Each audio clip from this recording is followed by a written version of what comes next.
like you're hitting that bag pretty hard. Yeah.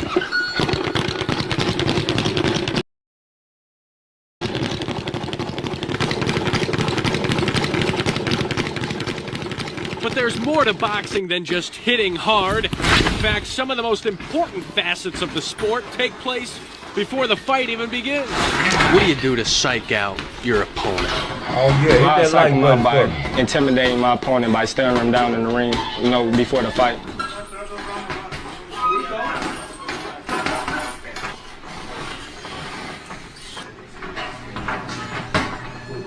Oh, run that bitch back. Run that bitch back. I mean, if you and I fought in the ring, you're 132, I'm a pretty lean, slender, yet very muscular 185. I'd have 50 pounds on you. That would have to give me an edge in the ring. It just cushion your fall. You know what they say, the fatter they are, the harder they fall. Actually, it's the bigger they are, the harder they fall. Whatever. So with that argument of my potential settled, it was time to focus on Crawford's motivation. What drives him when he's in the ring? Let's just say that even though I'm not a boxer, you were getting ready to fight me. What would you do to maybe psych yourself up, to get angry, so that you'd be ready for me? Well, I just warm up on the speed bag and pretend that it's your face.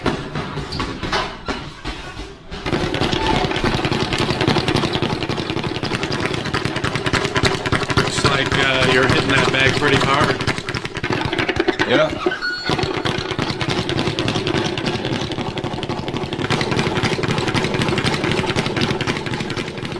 But there's more to boxing than just hitting hard. In fact, some of the most important facets of the sport take place before the fight even begins. What do you do to psych out your opponent? Well, I'll psych him up by intimidating my opponent by staring him down in the ring, you know, before the fight.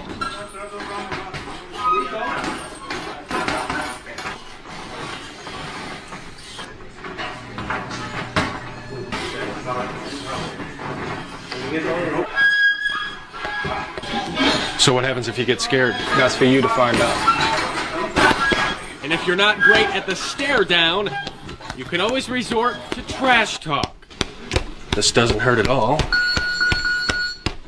Frankly, you're not really punching these that hard. I've seen a lot of guys hit harder than you. What's the matter, you don't trash talk? I do all my trash talking with these. Okay.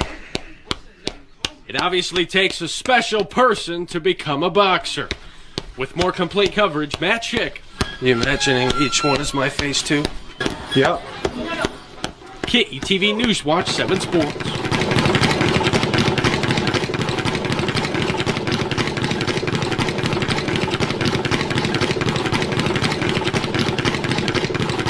Hot take number one on the show. Oh. Floyd Mayweather Jr.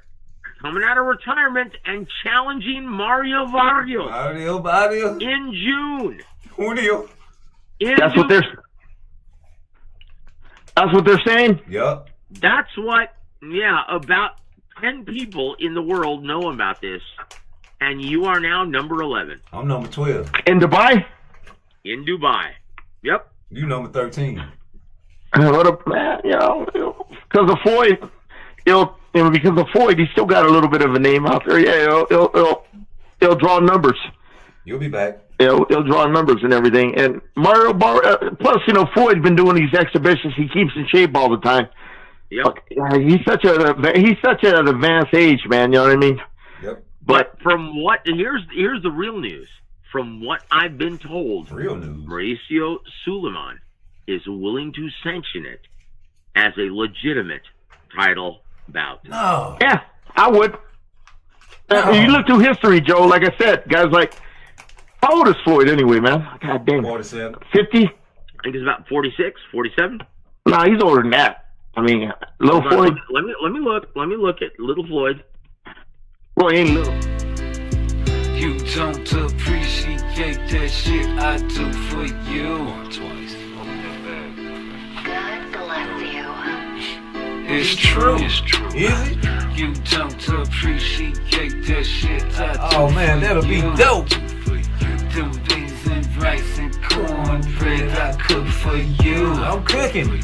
Your back massage, I rub your feet, I do for you. Just for you. I paid your car note and that other bill is true. So what is true? You don't appreciate the shit I do for you. Yeah, Floyd.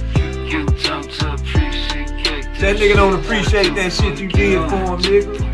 You don't appreciate You finna get some of that turkey money, huh? Little bitch, it's true.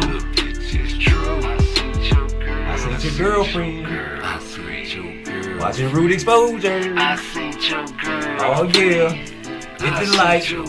Let's go.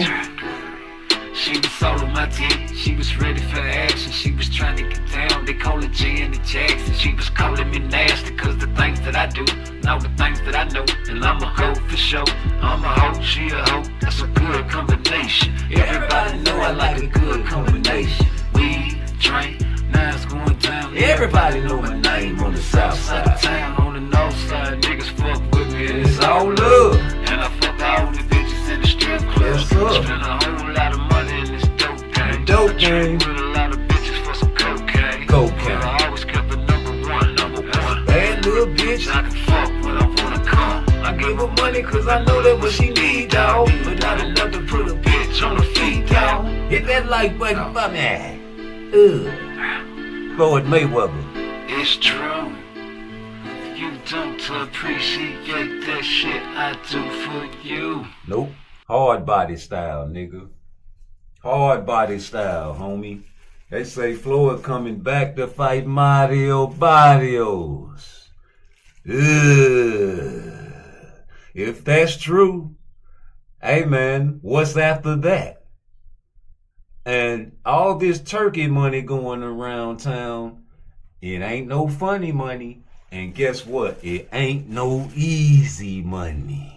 You got niggas coming out of retirement, bucking retirement, ducking retirement, threatening retirement. Which one is it? What side is you on? What side your camp doing? What side your camp doing? I remember when Shakur Stevenson said he was gonna retire. He said he was sick of this shit.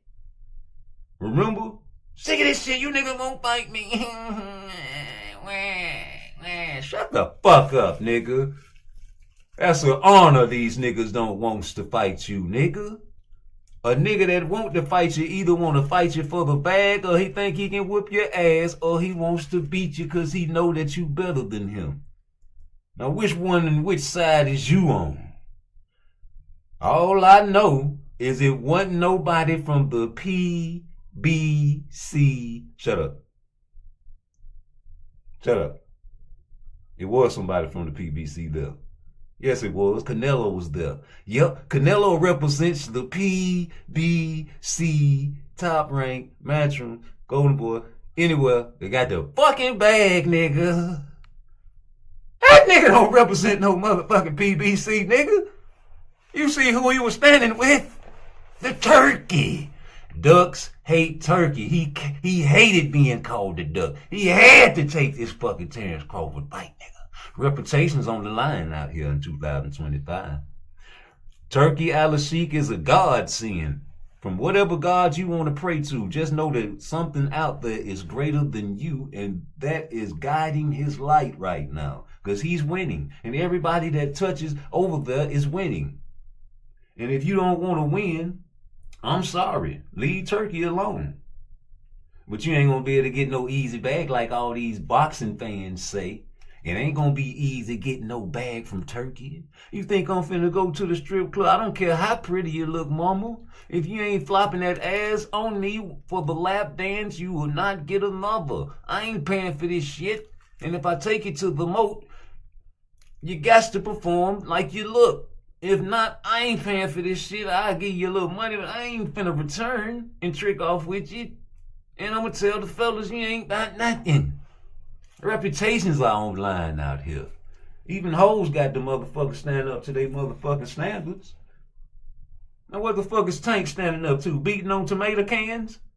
At least Tyson Fury got in there with all kinds of animals.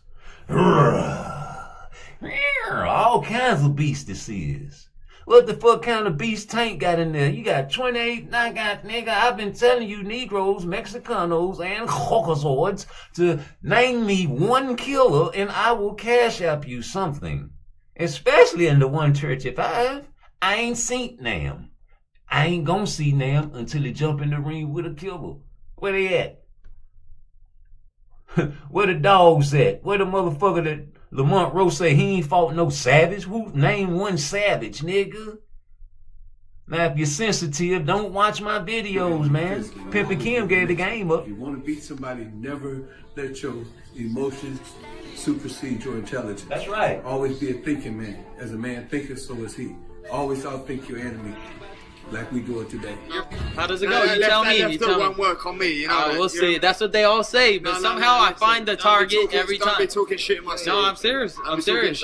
Come on now. Come on now. Talking shit in my seat. You know how it is. Your city? Your city? In my city. You don't think I'm gonna hit you with that lipstick? No. Many fighters like you. I thought that was strong. Go for it. Go Yeah, you go for it. You go for it. You go for it.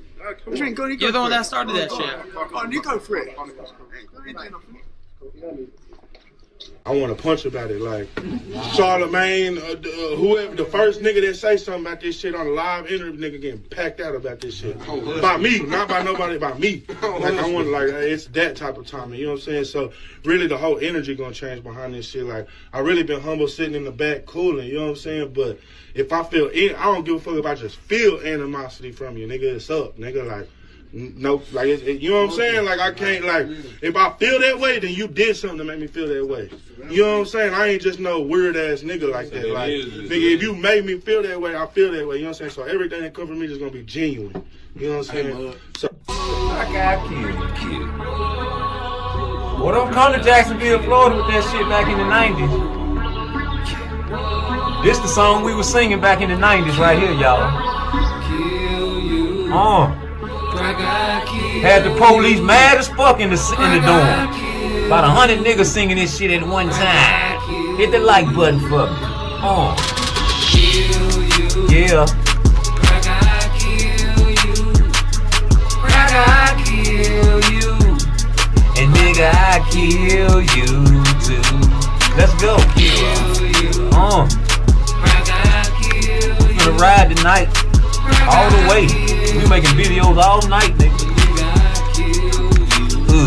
I was born. I was born in the city with no pity. Niggas are tired of niggas that try to kill them with murder. That's when they gon' fry. Learning lessons about the switch. Squeeze. 84 degrees, 105 with humidity. Hotter than the motherfucker, making a nigga snap. Without patience, I was slouched. Oh man, you seen that bully, that drug cheat? You're eating eggs. I'm a vegetarian, man. You making it bad for the vegetarians, man. We love the huevos. We like to eat eggs with everything. Breakfast food. Anyway, like I was saying, kind of being pushing people. You heard what Pimpin' Ken said on my other videos. Act like you weak when you really strong. Yeah, I'm in the bathroom at my job and you heard the fire alarm go off. I'm not at my house. I changed my own fire alarm. So fuck you. I'm trying to make video and content for the people. And you want to laugh and say, oh, look, he got fire alarm in his house. Now, nigga, I keep mine up to date. But back to Conor Ben and Ryan Garcia. Y'all think Ryan Garcia is very scary. He's very smart. Play the role, mind manipulation. You think you can beat me. You think you tough. Remember when all these things happened and then they come to like, hit my like, share, and subscribe. We trying to get about 100 videos per week. We trying to drop way more videos than what KQKC said Blue Blood be doing, man. We trying to drop about 1,000 of these bitches a week, man. Every time I see something happen, y'all niggas in trouble. I'm on the bag like goddamn Terrence Crawford. I'm at you, nigga. Yes, I am. I kill you, man. This content coming out and it's hurting your soul. And I know it is, and that's why I keep doing it. I'm a soldier for the Lord. You ain't know that? God put us on earth to fight the evil people. teaching evil people lessons when they fall into the sheep category. When you follow everybody that think the trend is in, then you will fall within the volcano pit. And I ain't gonna let my people do that there. Anybody rolling with me got to have a third eye. So hit that like, hit that subscribe, and get me up to 1 billion subscribers. I meant what I said when I said what I said. I said it again like I said it then. Ain't no shame in my game. I do my thing from Frisco to Maine, from San Fran to Japan. It's all about the money game with me. Hit my like and my subscribe like I said, and keep on thinking Turkey Alice Sheik ain't got the stronghold in the game. Keep on thinking now. Look in that crowd. Check out the crowd. What's up, Texas? 16 South. Already. That's the word of the day. That's the word of the day. Texas 16 South came up with the word of the day. Yes, you did. Now we're going to freestyle that bitch. Freestyle that word, man. You just came up like improv, man. Read my spirit.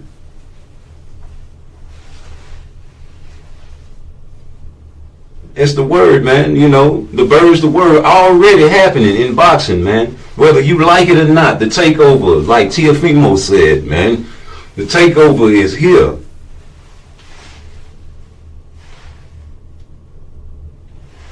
The takeover is here.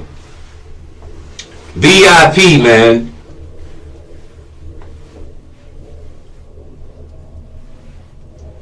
VIP, very important people. You know, invite only, man. You know, and people are upset they did not get invited, but why are you upset that you are not invited when before you were invited, you said you wanted assets instead of money to fight a man? Joke, joke. The joke's on you, Jack. Everybody's smiling. If they ain't smiling, they serious because they know their stomach is bubbling, because when you get money or you're about to do something good, you know you get the bubble guts. Everybody in there probably done farted because they know the bag is coming, nigga, and y'all mad that they finna get a bag. You want to roll with the winning team, don't you? You rolling with Tank, don't you? When he was getting the money, nigga, it was all good. Changing faces. Y'all got faces. Different faces, changing faces. Y'all got faces.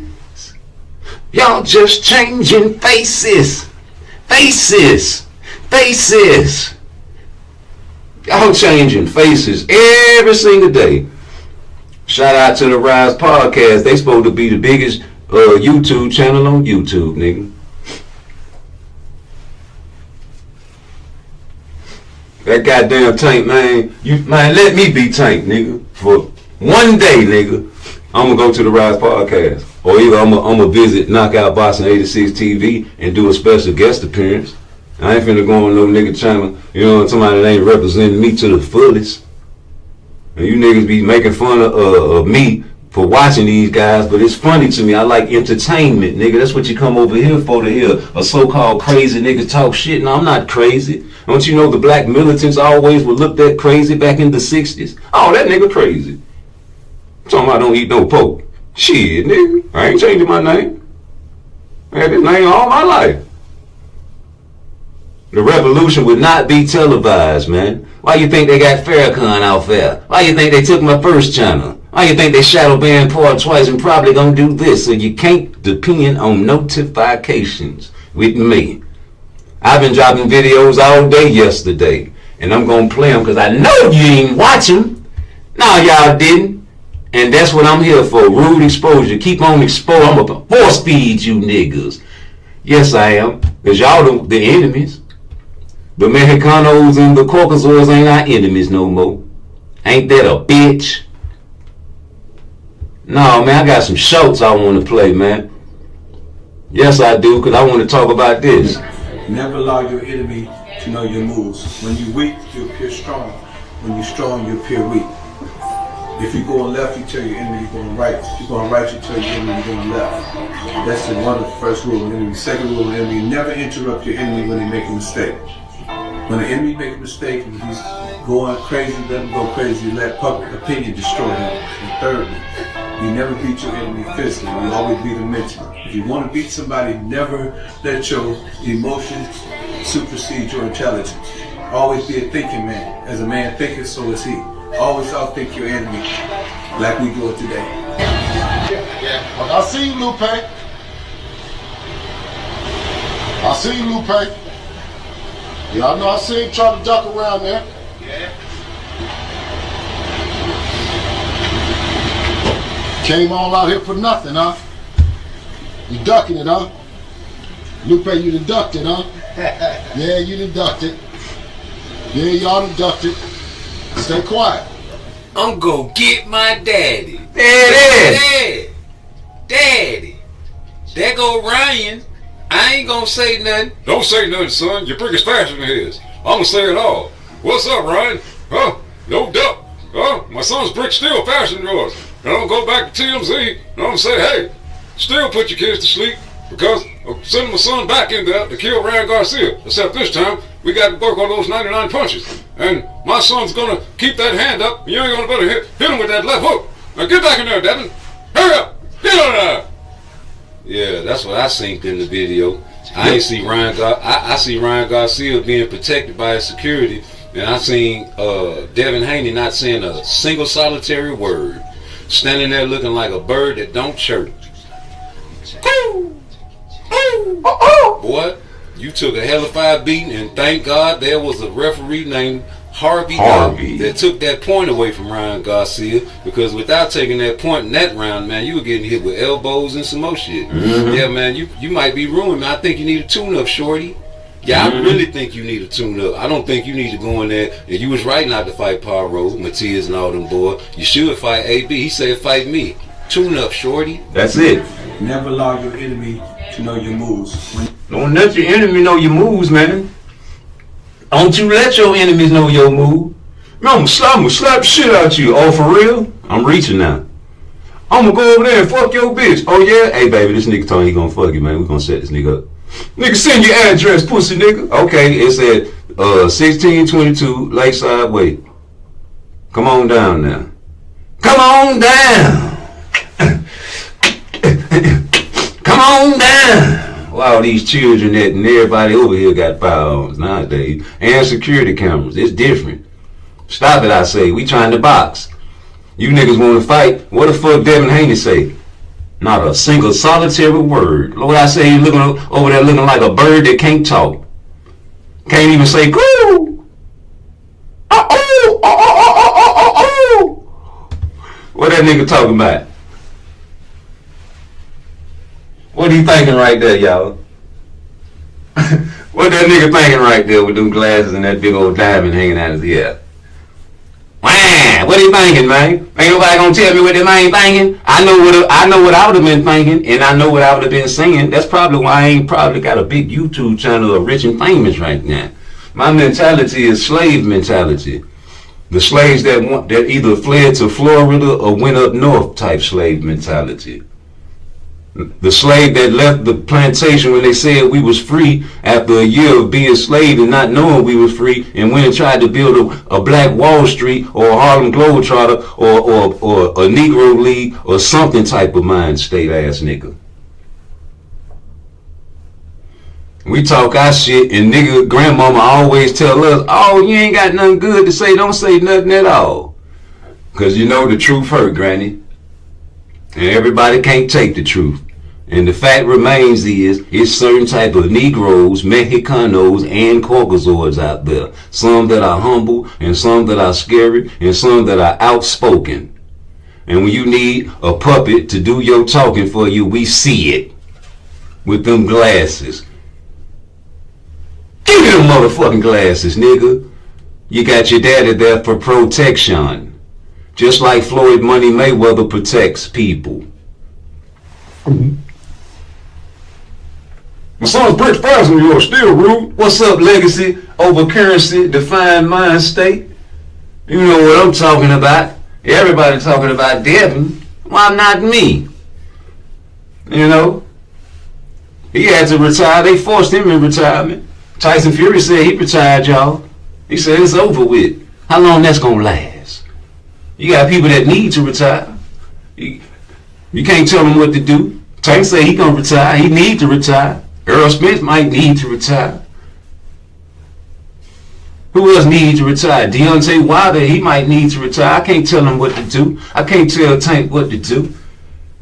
I can't tell Devin to speak up for himself. I can't tell that man to... I can say it on my page. Hey, Dev, man, why you ain't say nothing to the man?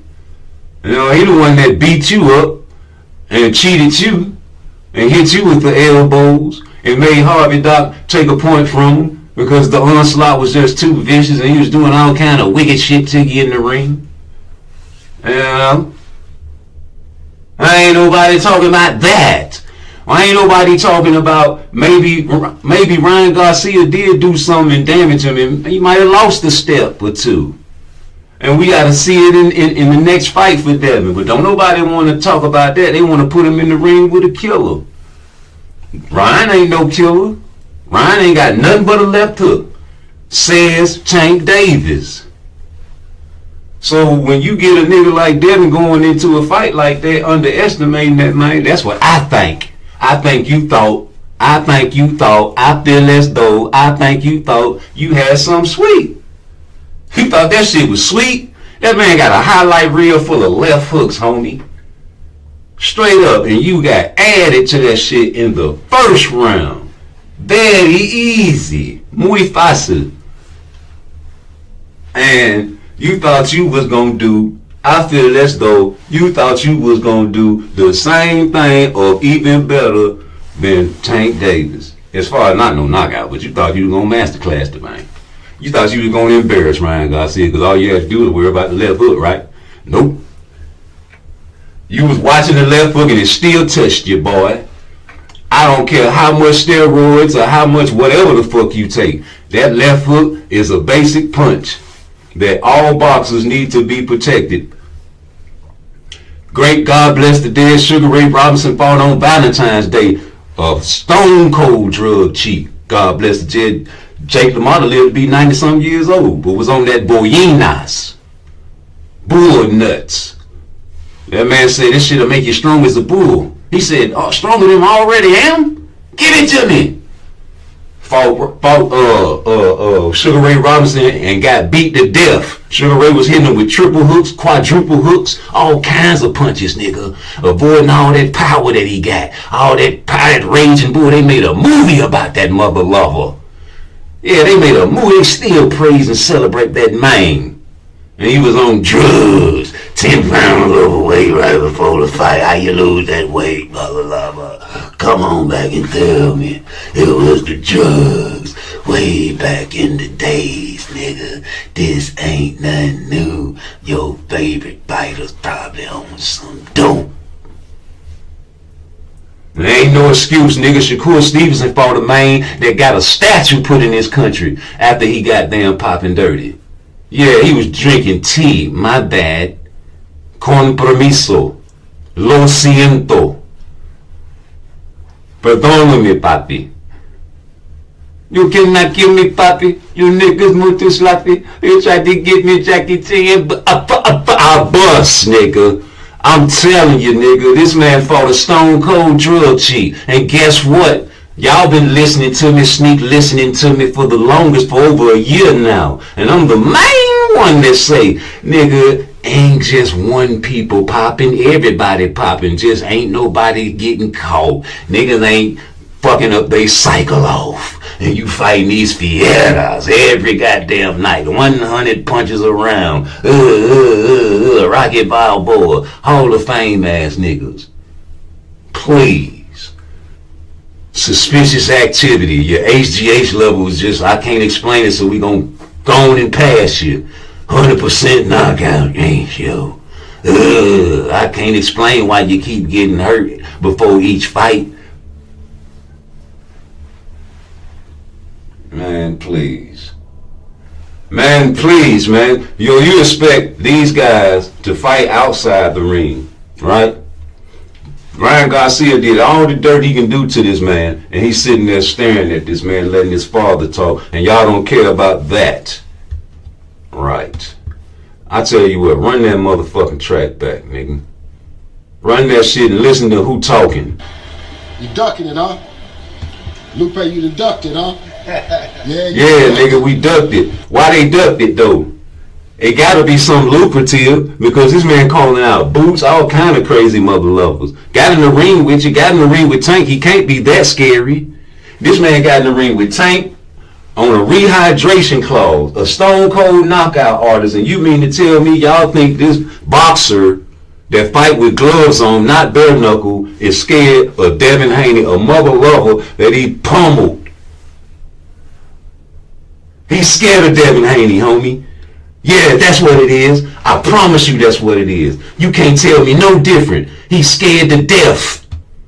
He fucking scared to death, man. I bet you. Never allow your enemy to know your moves. When you're weak, you appear strong. When you're strong, you appear weak. If you're going left, you tell your enemy you're going right. If you're going right, you tell your enemy you're going left. That's the one of the first rule of the enemy. Second rule of the enemy, never interrupt your enemy when they make a mistake. When the enemy make a mistake, when he's going crazy, let him go crazy. Let public opinion destroy him. And thirdly, you never beat your enemy physically. You always beat him mentally. If you want to beat somebody, never let your emotions supersede your intelligence. Always be a thinking man. As a man thinketh, so is he. Always outthink your enemy, like we do it today. Well, I see you, Lupe. I see you, Lupe. Yeah, I know I see him trying to duck around there. Yeah. Came all out here for nothing, huh? You ducking it, huh? Lupe, you done ducked it, huh? Yeah, you done ducked it. Yeah, y'all done ducked it. Stay quiet. I'm gonna get my daddy. Daddy. Daddy. There go Ryan. I ain't gonna say nothing. Don't say nothing, son. Your brick is faster than his. I'm gonna say it all. What's up, Ryan? Huh? No duck. Huh? My son's brick still faster than yours. And I'm gonna go back to TMZ and I'm gonna say, hey, still put your kids to sleep because I'm sending my son back in there to kill Ryan Garcia. Except this time, we got to work on those 99 punches. And my son's gonna keep that hand up and you ain't gonna better hit him with that left hook. Now get back in there, Devin. Hurry up. Get out of there. Yeah, that's what I synced in the video. I ain't see Ryan. I see Ryan Garcia being protected by his security, and I seen Devin Haney not saying a single solitary word, standing there looking like a bird that don't chirp. Coo! Ooh! Boy, you took a hellified beating, and thank God there was a referee named Harvey Dock that took that point away from Ryan Garcia, because without taking that point in that round, man, you were getting hit with elbows and some more shit. Yeah, man, you might be ruined, man. I think you need a tune-up, shorty.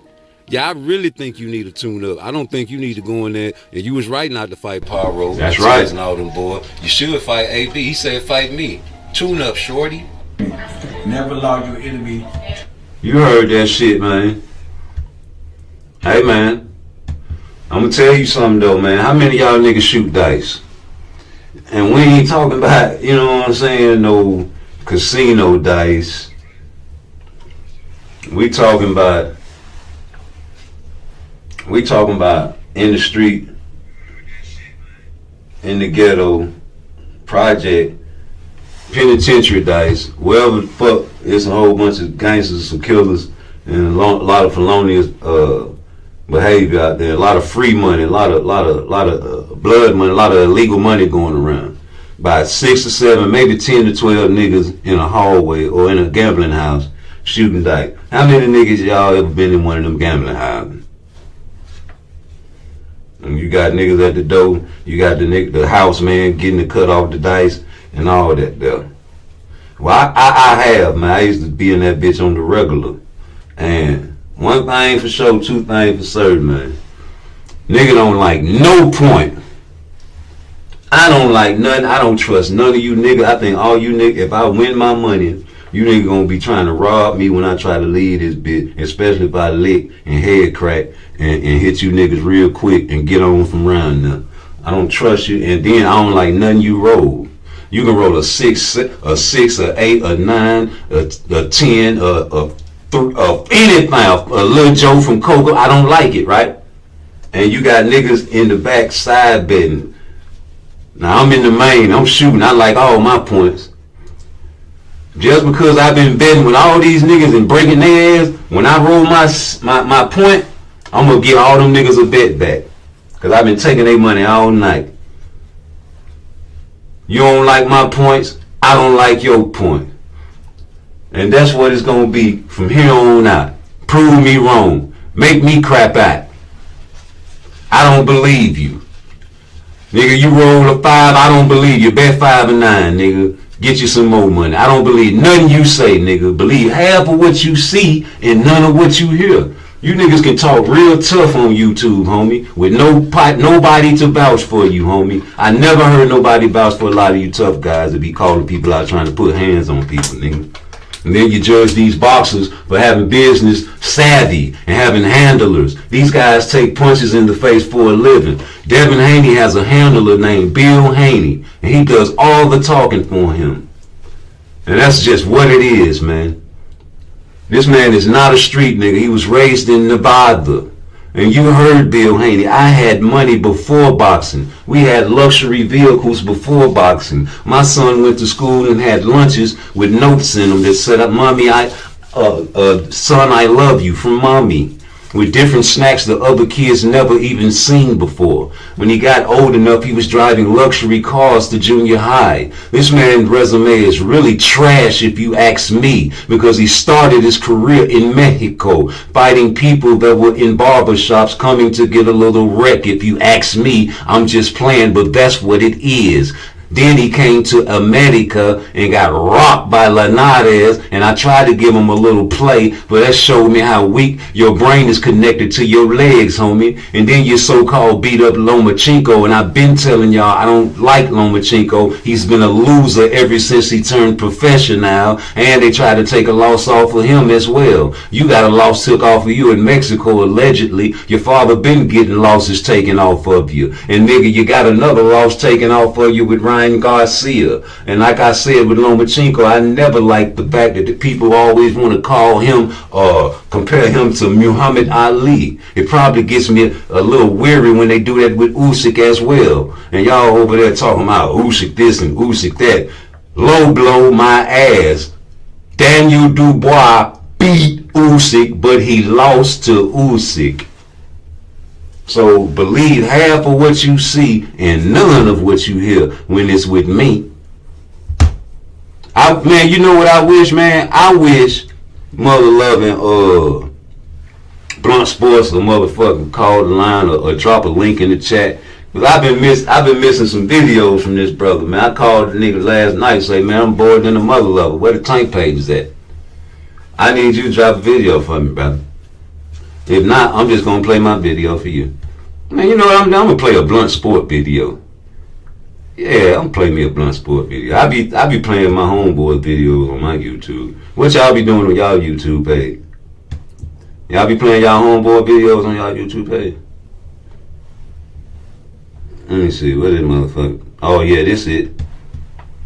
It seems as though I need him and I don't need him. You see this shit Shakur talking, man? Shut the fuck up, nigga.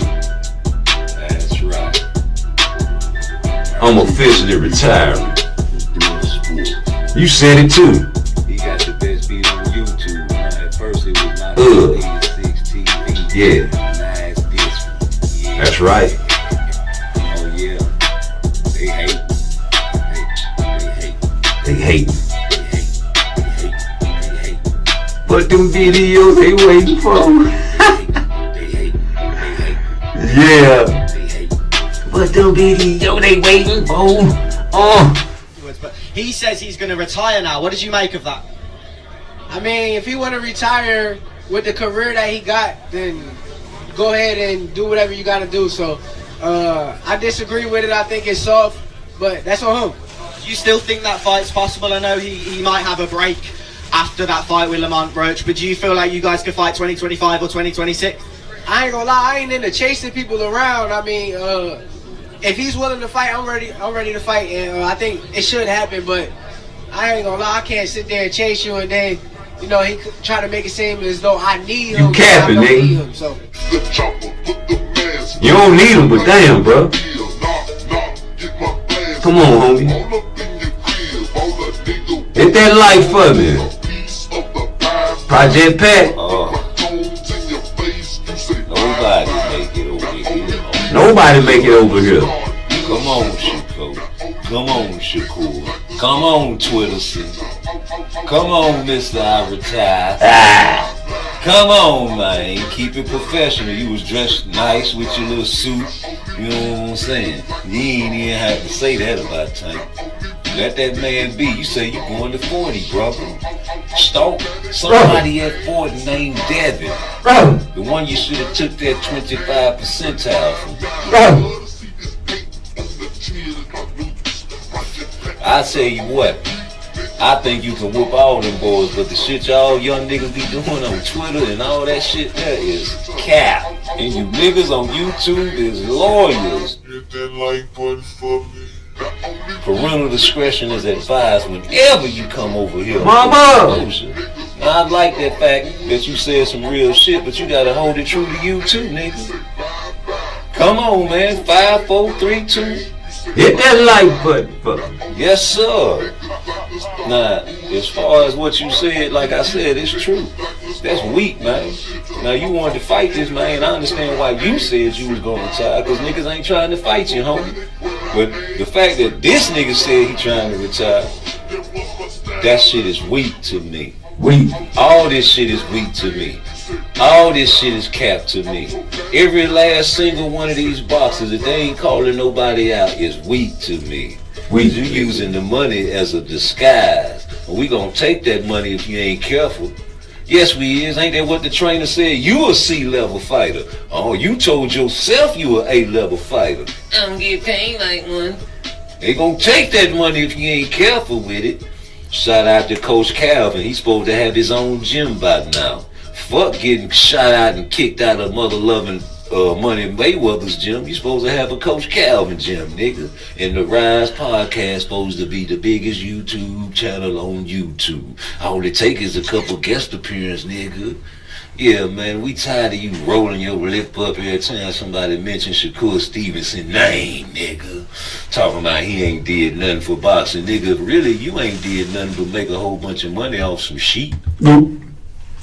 That's what you did, nigga.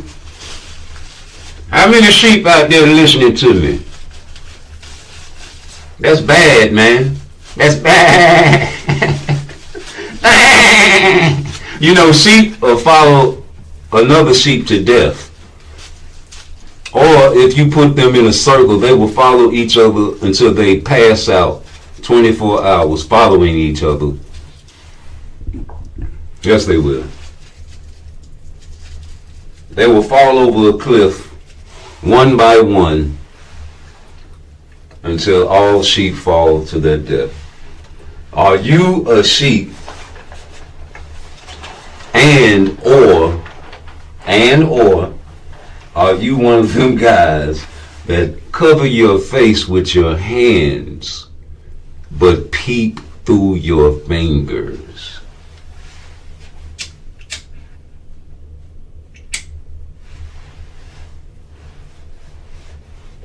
Are you one of them guys that think you can't smoke a handy pack because he got his victory back? Legacy over currency defined mind state says BF, you should have added TB, ain't gonna like what you be talking about when it come down to death. Like BFTB, he has his own opinion, homie. And he entertains me. Now, whether he likes what I'm talking about does not matter. Because guess what I'm going to do? I'm going to die, and I'm not going to be able to take him inside of my casket with me. Vice versa. Now, shout out to BLTV. Edwin De Los Santos, that's a great video you guys missed. Give me a fighter like Edwin, right? Bring him part of my team. Let me coach him. Yo, I bet whatever that he'll be a hell of a fighter. That he'll beat a lot of these fighters. There's not a fighter in boxing that's going to go in there and just walk through the shit that I'm doing. Right. It's impossible. Right. I done trained my whole life. I've been boxing my whole life. Ain't nobody just walking in there, hands up, and that shit ain't working. I don't give a fuck what y'all talking about. Oshino found out the hard way. No, not Oshino. Oshino found out the hard way. You know, he found. Oshino found out the hard way. You know who we talking about. Right? So any fighter, I'm saying this for any fighter, like any fighter in the world, you name them. They're not walking through anything that I'm just throwing. I don't care who you is, and if you is, you getting picked apart. Right. You getting picked apart. You walking to punches. But you give me a fighter like Edwin, right? Bring him part of my team. Let me coach him. Yo, I bet whatever that he'll be a hell of a fighter.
Yo, I bet whatever. Yo, I bet you to punches. But you give me a fighter like Edwin, right? Bring him part of my team. Let me coach him. Yo, I bet whatever that he'll be a hell of a fighter. That he'll beat a lot of these fighters. You getting picked apart. You walk.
Don't complain.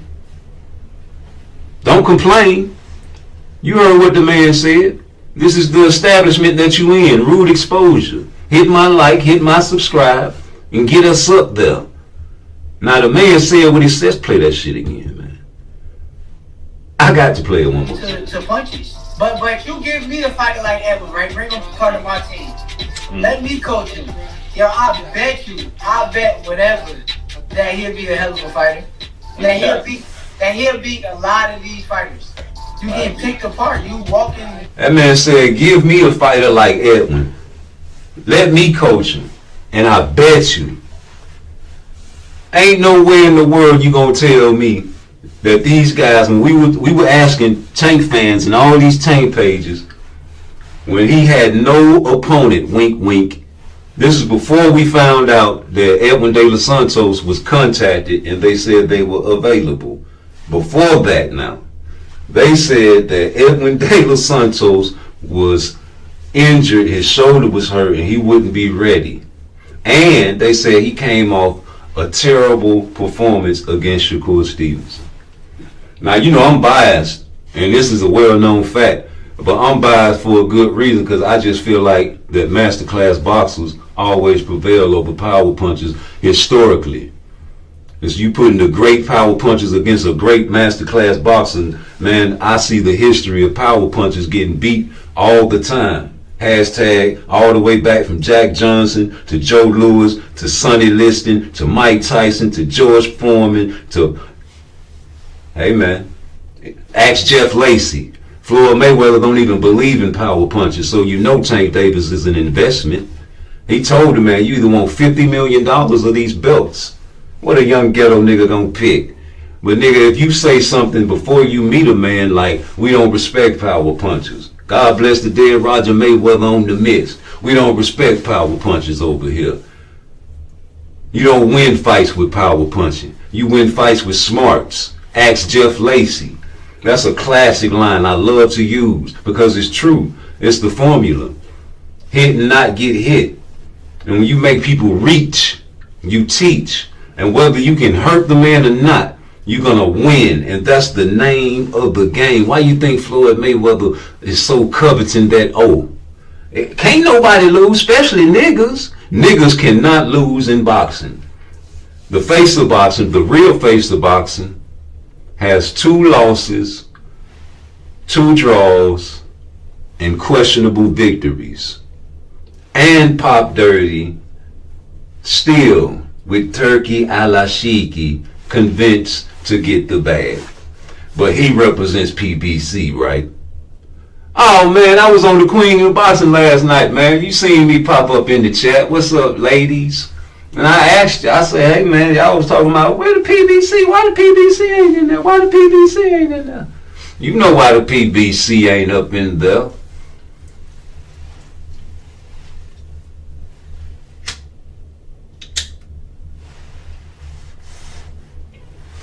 Y'all was like, I ain't get the notice. I ain't know they was gonna have a little ceremony. Why they ain't tell nobody? Why they ain't tell nobody? They ain't tell nobody because they ain't want nobody to know. It's their business, man. And then when they pop out with the shit, it's gonna be like new content for you. Ain't that some shit? And it's VIP, special people only. Very important people to him. And if you didn't show up, maybe you didn't get the invite or maybe you couldn't make it. But if you didn't get the invite, you shouldn't be mad. Especially Tank Davis. Why is you mad for? You want 3 Ferraris from that man. And all he wants you to do is fight somebody. Hell, if you listen to Blue Blood, he reported that Canelo finna get $70 million to fight Crawford. And he gonna get filthy. Filthy. They finna be filthy rich. And niggas complaining, talking about they don't want to see the fight.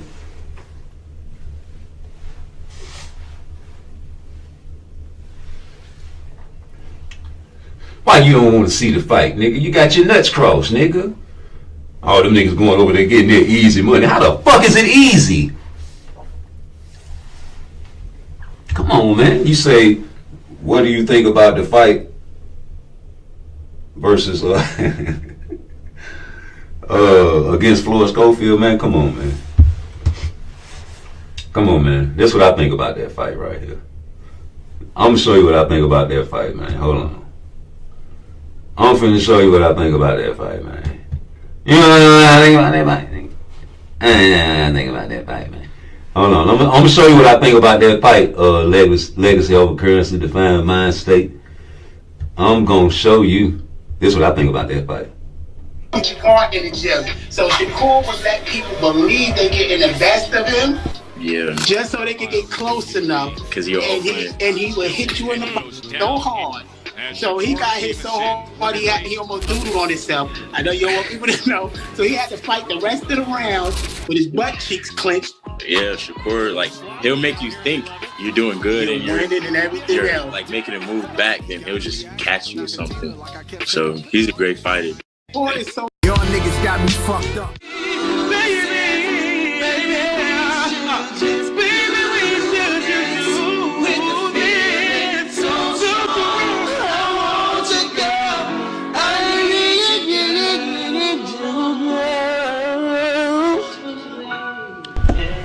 Yeah. Y'all gotta get naked. You know what I'm saying?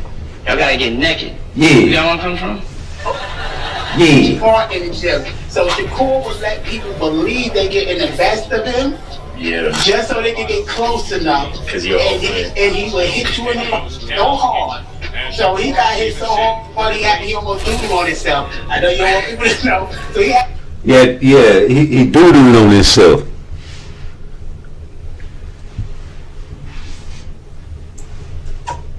That's what I think about that fight, homie. And after that fight, Texas 16 South, you laughing, but I got that boy going to 40, brother. And stalking Devin Haney. Yep. Getting a good little money fight up there. Acclimate himself to 40. And, you know, call out one of them big boys, man. And I believe in acclimation fights.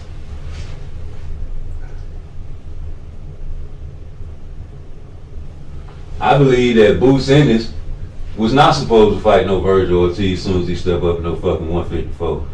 Just like Terrence Crawford went up there and got him an acclimation fight. It was a great little fight. Y'all say he fell off.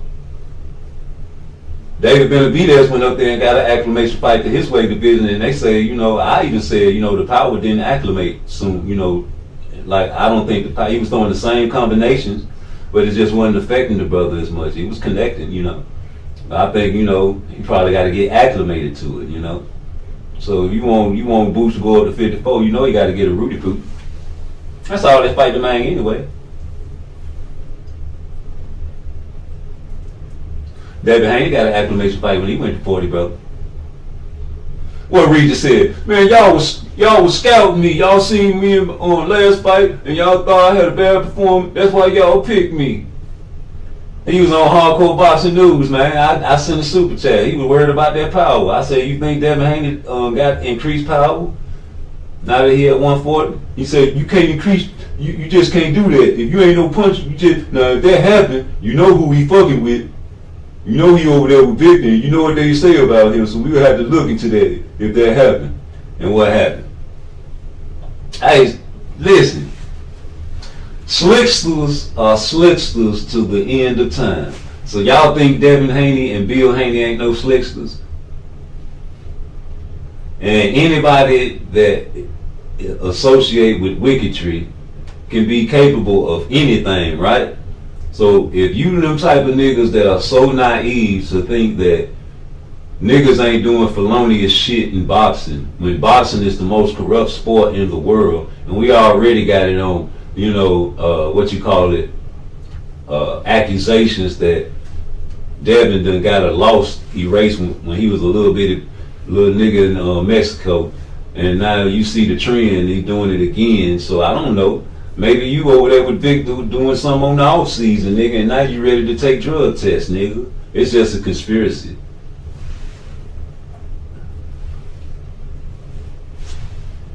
It's a conspiracy just like Coach Calvin. I've been telling y'all about Coach Calvin, man. Where Coach Calvin at, man? Smoothie King, right back at you with another one. Jalen, thanks for the color in the chat. Coach Calvin, when does camp start for Tank? Camp already started. He's in camp, man. It's not the camp that y'all always used to see. Traditionally, you know what I'm saying? We have another approach that we are looking at right now. You know, see that thing. And his camp is started. You know what I'm saying? And that's the most important thing. It's a different type of camp for camp. You know what I'm saying? And whatnot. You don't need no distractions when you're in camp. You know how people, you know, life situations change. You know, you got family, you got people you got to take care of. That's just like, we just went to the Nationals with the kid. I didn't know I was going to go, and it was very delightful because I got a chance to see some old friends, like a family reunion, and got to get some reps and meet some of the up and coming new stars that's still in the sport, you know, and motivating them, keep on staying focused and whatnot. So again, it's good. It keeps the mind fresh. Yeah. Yeah, that's what's up. Hey, Smoothie King, right back. Yo, I ain't the king, homie. I wish I was the king. I'm striving to be the king. I appreciate that crown though. But you know, everybody got to understand where they at on the chessboard. Everybody got to be, you know, not delusional of who they are on the chessboard, homie. Now, what is Calvin on the chessboard? Is he a king?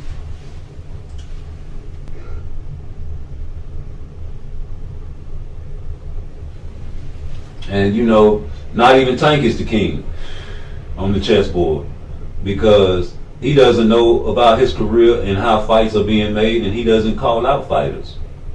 He hasn't bought himself away from the PBC like Floyd did. And you know, Floyd is his own boss. And Floyd bought himself away from Top Rank and became the PBC. Because you can't mention Al Heyman without mentioning Floyd. That's what he said. And when you look at your life, you have to understand that you're probably the king of your castle. But outside of it in the world, Craig, like as far as on this YouTube shit, I'm just working my way up. You know, I feel like I'm a knight. If you play chess and you know what you are on the chessboard, you know that the knight can cover so many spaces, so many talents, do so many things, defense, attack, help you checkmate. You know, maybe I'm a pawn and I can work my way up, but I can never be the king, even if I'm a pawn. So maybe you'll never be a king in life, and you have to understand and be okay with what you are. Your knight is so important. Your pawn is so important. Your queen is so important, but you can lose all these pieces and still continue on with your game, man. The game don't stop because the pimp got popped, but if the pimp get dropped, then what about the king?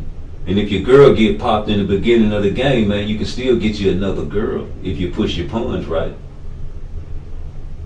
So Coach Calvin, man, I wish you the best, because you cried for this man on TV, what you want to call it, Instagram, YouTube, wherever you could, defending this brother.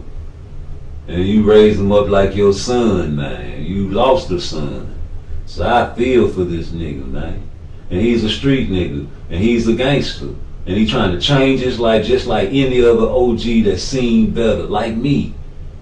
This man did time in the penitentiary, man. I did a decade with these guys, man. DC and Baltimore niggas. So I understand they'll never go against Tank. Well, definitely not the Baltimore niggas. They, you know, they gonna talk and cap up for him, but that's expected. You rest of you niggas, you're suspicious to me. And you ain't gonna strike down your homeboy, then you suspicious to me too. And you the type of nigga that'll close your eyes when he beating up on his gal at the house. Come on, man. You tripping, and have a smoke or two afterwards. We don't do that. Anyway, like I was saying, man, you know, great fights coming up though. Great fights coming up, and I want to see them. And just because they're in Saudi Arabia don't mean a fuck thing to me, because I'm still gonna watch it. Some people can't make it to the fight. See, some people don't have the financial ability. So a fight is a fight that you can watch forever. You know, you can watch these fights forever, nigga. You can tell your children. You can tell your children, man, hey man, you know, I wanna watch a old school fight, man. Like we watch fights, like we watch Ezra Charles film. We watch the man that beat Charlie Burley 2 times and was ducked by so many boxers, fought Rocky Marciano when he had ALS. The first fight, we can't find the full film because, you know, they say in the barbershops in the black neighborhoods back in them days, there was a robbery. And then the ALS progressed on the brother. And, you know, he finally got beat by Rocky in the second fight. You know, they pulled a Roberto Duran on your boy and got him right back in there. But he still cracked Rocky's nose wide open. You know what I'm saying? That's what it is, man. The great fighters don't have to worry about taking losses. They're going to be remembered through time by who they fight. So if this brother is to motherfucking retire without fighting no killers, man, I'm sorry. I ain't had to send a cash app yet. I've been waiting for somebody to tell me what killer he fought without bringing up Pedraza, because I don't even think Pedraza is a killer, but y'all know how I feel about Pedraza. Tank wasn't ready for that fight, and they had to call a specialty in there to get him ready. for that fight. Yes, Shakur. They called Shakur to get the man ready for the Pedraza fight. And we watched all of Pedraza's fights on YouTube. You can go look it up. And we didn't see nothing that impressed us. The same shit every single fight. Easy to game plan for, like Regis. Just like Regis. You picked on me. You have fight handlers and fight makers that put certain said type fighters in front of these guys that they know they're going to get a highlight package out of. Please. Oh, man. Leonard Ellaby, if you disrespect, you gets no check. Hey, look at this guy. He's sick of y'all, man. Get off of me.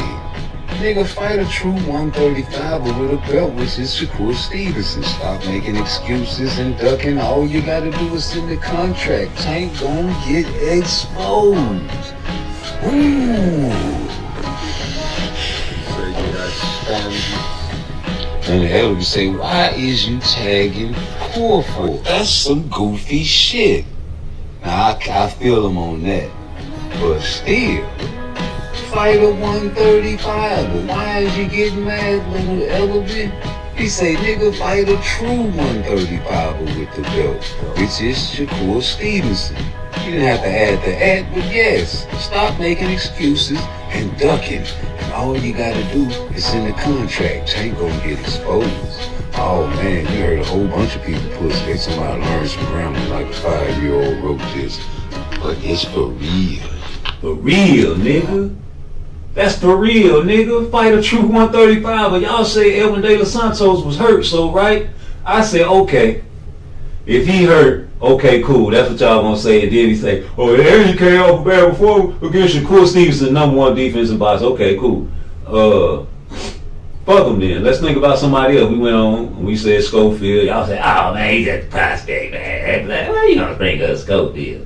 I say, you know what? Y'all right. Fuck Schofield. I say, what about Abdullah Mason? Abdullah Mason. Coach Kidd say Abdullah Mason better than Shakur. I say, what about him? Oh man, that's how niggas always start sentences off when there's some bullshit coming out their mouth. Oh man. Abdullah Mason, man, you know he young. I'll make it talk. How you gonna make it talk? He young. Hit that like button, nigga. Rookie of the year, nigga. Watch it, man. You know, nigga like that. Shovel hook. He thought that shit was gonna work 3 times in a row. He could play it out. He cool, man. He a pimp ball, baby. You know, ain't nothing to a player. You know, ain't nothing stick to a can of oil, man. You know what I'm saying? You know what I'm saying? Man, watch what I do this little nigga. You see this motherfucking rat tail I got. See that rat tail, man. Watch this shit. Come here. I'm ready. Man. Oh, that ain't nothing.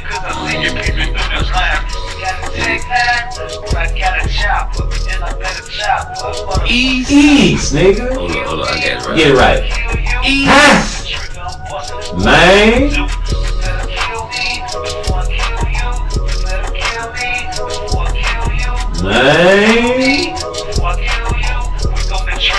Ooh, defense. What's so up?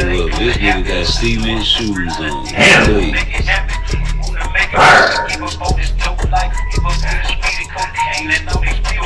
No, fuck that.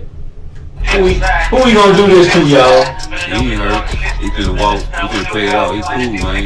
He a pimp walk, baby. You know, ain't nothing to a player. You know, ain't nothing stick to a can of oil. Shut up, nigga. Who we gonna do this to?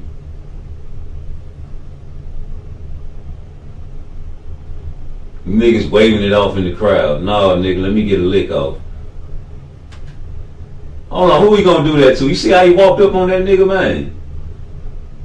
He gonna do that to him? Who we gonna do it to, man? I gotta ask a question, man. Man. Look at that shit. That nigga he got real down up in there, way down in the jungle deep, didn't he? they went way down in the jungle deep, man. On a one-legged man with a rat tail. That nigga got an afro on the back of his neck, man. I don't know what the fuck that is, but he bald-headed at the top. He should have headbutted that nigga as soon as he did that shit. Bye, you fucking nigger. But hey, man, well, who we gonna do that to? He ain't even made it to the 10 rounders yet. That nigga was on Knockout Boxing 86 TV, and that nigga Knockout asked that man, he said, hey man, we heard about your sparring with Schofield. He said, man was beating you so bad that the man told him to work on his defense against you. And you only sparred 1 round. What happened? What he said? Well, you know, wait till we get to them 10 rounds, then we can talk. And Knockout tried to hold his laugh in, but he couldn't. He was like, Ati! And he asked him again, and the nigga was like, you know, just wait till we get to them 10 rounders. What the fuck does that mean, nigga? You don't answer no questions on. And what the fuck does it? Why? It don't make no even sense to even put this nigga on your YouTube channel, nigga. They asked the man, the nigga did knock out. Asked the nigga, okay, well let me get your top 10 all-time fighters. Oh, you know that's my list. I want to keep that to myself. Country ass nigga, what the fuck you mean you want to keep your list to yourself? What the fuck does it matter? You don't want niggas to know your top 10? What kind of nigga is that? Where they get these niggas at, man? These the niggas that you like, nigga. These ain't the niggas that I like. I don't give a fuck how young they is. The younger they is, the worse they is, nigga. Cause it's a different generation, nigga. You can't say, oh man, don't do that to him cause he young. Shut the fuck up. Go to Jacksonville, Florida and get into an argument with a 12-year-old and see how you come out. You gonna have to kill him, nigga. Stupid ass boy. These men, you go to the war at the age of 18 when you fresh out of high school, nigga, die for your country, nigga, and get a medal and say they use a hero. This nigga in his 20. Use a name. He was a grown ass man, nigga, and you acting like a bitch to me.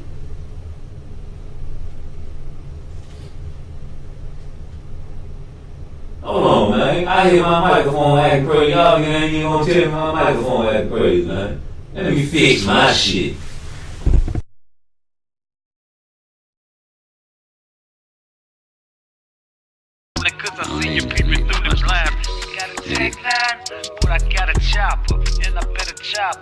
East. Hold on, I got it right. Hold on. East.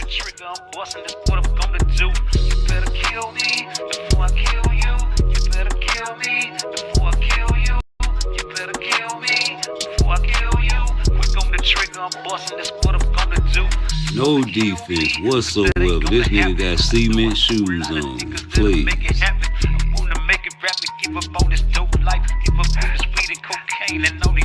Right, but I can't give up these hoes. It's one of my biggest weekends.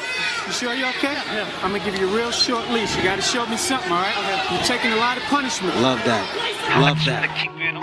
Yeah. I'm a real man. I don't play no silly games. I'm a hit up on the back. She like to smell my body. That make her wanna taste my body. You see a car parked right in front of that Motel 6, and I get out on every dog. You're trying to find that bitch. But you don't stand for, you try to swing on me. Yeah. That's what I'm gonna do. Slow down.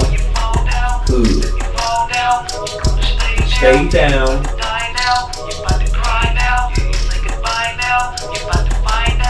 Is it a heaven? And is you going there? That's law. That'll be a dope fight. Hey, this ain't no tune-up. This ain't no sparring match, nigga. Brain damage, nigga. Car crash. This ain't no sparring match, nigga. You looking for your mouthpiece.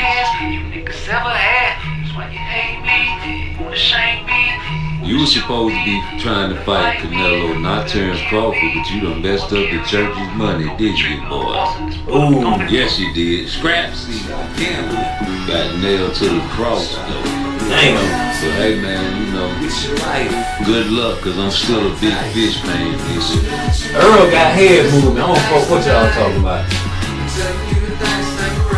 Watch this here. The dice ain't right, not right. Get out of there. He ain't gonna keep his head on that line against no fun girl. You better not. Listen, no tune up, nigga. Took a chance on the dance, what you got, go? Slipping at a gas station by the white folks. And them niggas that you quick, man, they ain't shit. When the bullets start popping, they some poor bitch. And that bitch you was with, yeah, she had a gun, didn't even shoot, but she the reason for the outcome. But you know how it go, when you pop it, boy, you better get the drop, because the niggas ain't stopping till they kill some. You just a casualty of war. They still saying my name, pause. Like pause.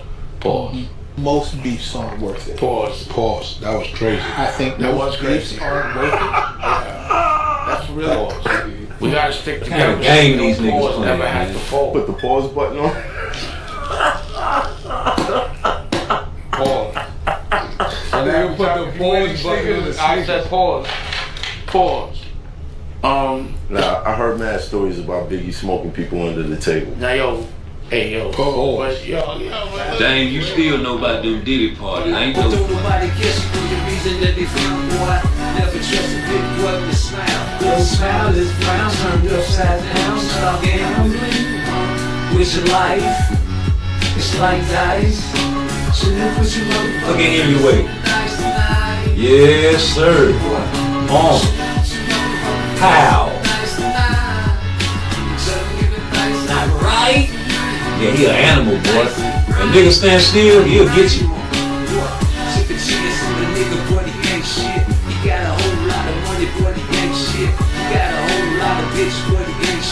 Hey, Rusty, I say the same shit, homie. Like, we gonna put a conspiracy on that part of the show, man. Shout out to Rusty Cage. Let me tell you something, man. Earl Spence fucked up the church's money, man. Earl Spence fucked up the church's money. Them people was counting on Earl Spence to beat Terrence Crawford. Dude. That's what I'm just, putting the conspiracy part of the show. And by him losing like he did, man, them niggas got the fuck out of Dodge. Earl Spence bring the dollars in when he was winning. He can call Jerry Jones on the bat line. Anytime you got Jerry Jones patting you on the back, as long as he ain't watching you naked and judging your meat, you know what I'm saying? He the man to be with, man, because he gonna get the dollar, get you the place to fight. You know what I'm saying? He gonna get you, he gonna fuck with you. That's the endorsement you need. And when you lose, like you lost, oh man, it's bad, man. I feel like Earl Spence supposed to be trying to fight Canelo right now. And I feel like, I asked Najee when I sent that super chat when Earl Spence was on this show, because they was having the Frank Martin fight. We already knew that was a funeral. So I was like, why am I asking about Frank Martin, man? I know this nigga finna die, just like I predicted in round 8. So I asked him, I said, hey man, ask Earl, man, do you think that by losing to Crawford, kind of messed your chances up at getting to Canelo? Is that the fight you really probably wanted, And I really think that it's supposed to be him in the picture right now. But you really can't market Crawford, brother. And that's a deep down issue in the black community problem that stems from white supremacy. The darker the berry, the sweeter the juice. Ain't that what T.O. said? But it's an issue because dark-skinned people, it's hard to market them. You got the paper bag test for the boule bougie niggas back in the 20s. And then you couldn't get into fraternities when you were dark skinned. You had to be lighter or the same color as the paper bag that you used to get in the grocery stores. They ain't telling you about that, And then it's part of the Willie Lynch letter. Put the dark skin against the light skin and the light skin against the dark skin to cause the separation and mistrust.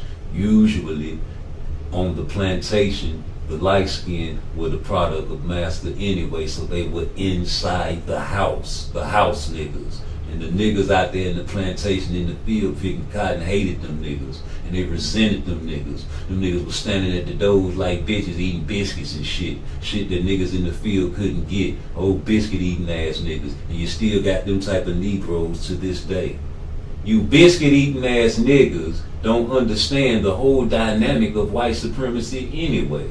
They made it to where the heavyweight championship was the belt to be. and who possessed those belts back in the days. And if you had to fight them guys, man, they were going to put you through a whole kind of murderous road, rigorous road trying to get to Rocky Marciano, God bless the dead, back in them days. And niggas coming up in multiple weight divisions trying to fight this guy. 2-3 weight divisions trying to fight a heavyweight guy because the heavyweight belt held the most money back in them days. So niggas didn't give a fuck about coming up in weight. And here you got Terrence Crawford coming up in weight trying to fight Canelo, which I think he gonna win. There ain't no military secret I picked Crawford to beat Canelo. And I don't think he's gonna get knocked out because they didn't knock Charlo out. And he's not gonna fall for the arm punches. Well, Eddie Murphy said, I'm not gonna fall for the banana in the tailpipe.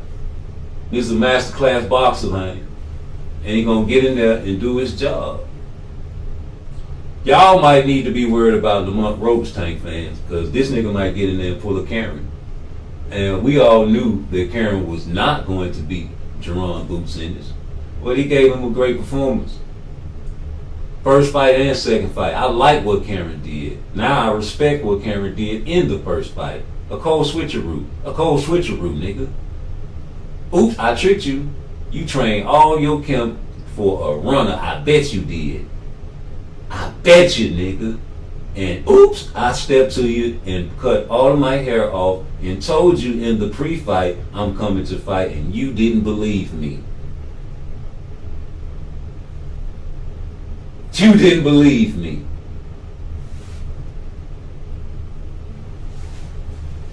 Hey, Legacy, man, you know, we gotta let guys hit that shit when they want to, man, because we can tell them to hit the like all day. It's like telling your girl, man, hey, man, you know, I'm hungry, man. When I come home, you're gonna have something to eat, and she don't know how to cook. Some of these guys just don't know no better, man. It's respect, and a lot of people don't have that there. When you go into McDonald's, you don't go in that motherfucker slanging the burger, trying, man, I'm sick of this shit. Y'all niggas always said, don't nobody really, you know what I'm saying? Nobody really do that, man. You know McDonald's kill you. It's over 1 billion served. They selling poison. You know it. You still going over there to get them French fries that got 6 different ingredients in them. And you come over here and disrespect me for telling the truth. It's cool. I put the shit that the boxers say out there. I didn't say this shit. These boxers saying this shit out of their mouths, and I'm just replaying it, brother.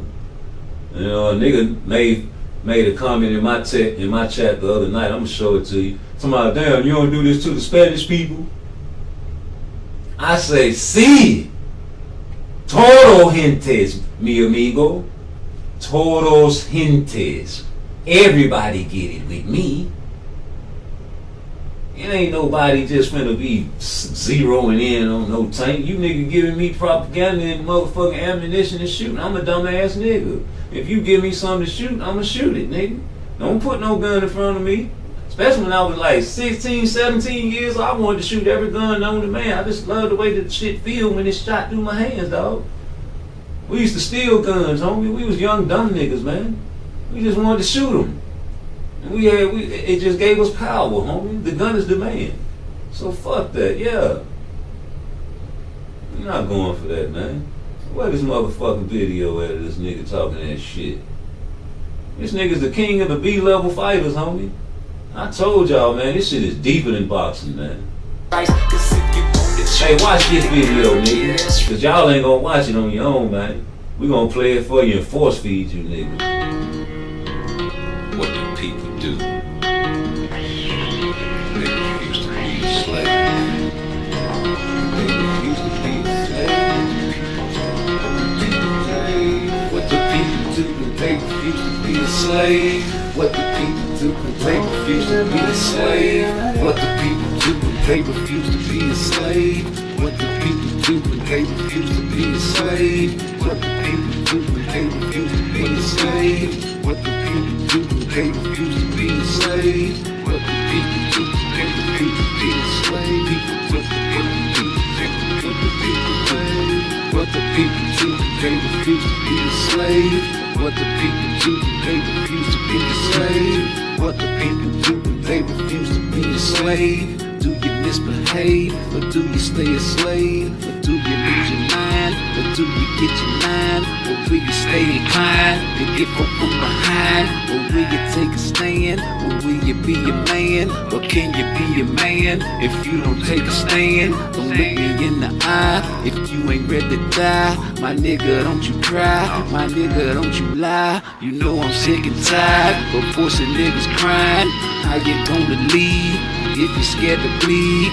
How you gonna fight if you're scared to fight? Real killer stands up every night for what's right. Time out on killing brothers. What about the others? Do it for your granny, do it for your mother. What the people do when they refuse to be a slave? What the people do when they refuse to be a slave? What the people do when they refuse to be a slave? What the people do when they refuse to be a slave? What the people do when they refuse to be a slave? What the people do when they refuse to be a slave? What the people do when they refuse to be a slave? What the people do when they refuse to be a slave? What the people do when they refuse to be a slave? What the people do when they refuse to be a slave? What the people do? What the people do? What the people do when they refuse to be a slave? What the people do when they refuse to be a slave? What the people do? What the people do? What the people do? What the people to be a slave? Yeah, nigga. You know, it's our own kind, homie, so it is what it is, homie. There ain't nothing you can do about it. You know, we got a lot of sensitive people out here in the world today. I really think they putting that shit in our diet. And the food, man, it's poison. You know, it's making niggas more sensitive, and the women are becoming more, you know, masculine. You know, and I don't know what to say, bro. Let's play this one right here, because this is something to talk I need about. you to step out so we can check the residence.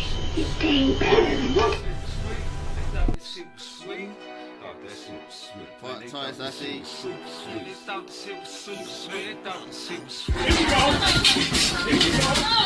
Here we go. Stop struggling. Stop struggling. Stop tapping out. I'm really on that. Stop struggling. Let him Stop live. like a man. Let him live, man. All right, Man, let that man live. chill out. Come on, Chill dog. out. Let him go, dog. Oh, they thought that shit was super sweet. Bud, man, all day. I got Bud all day, y'all. Come on, Canelo. You want the bag? Hey there. I know that. We know that. 150 million. Turkey. Turkey alashiki. Got it. I ain't gonna give it, but got enough for you to jump in that ring with a killer. Let's get it. Hit that like button for me.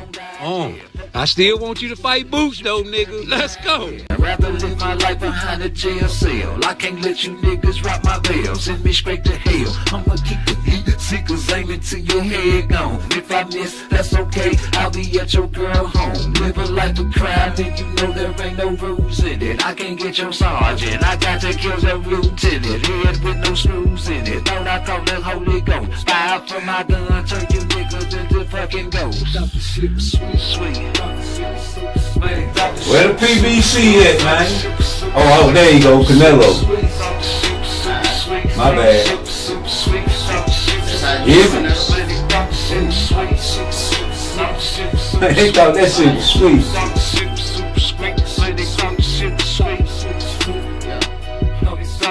Fuck what they talking about, melon.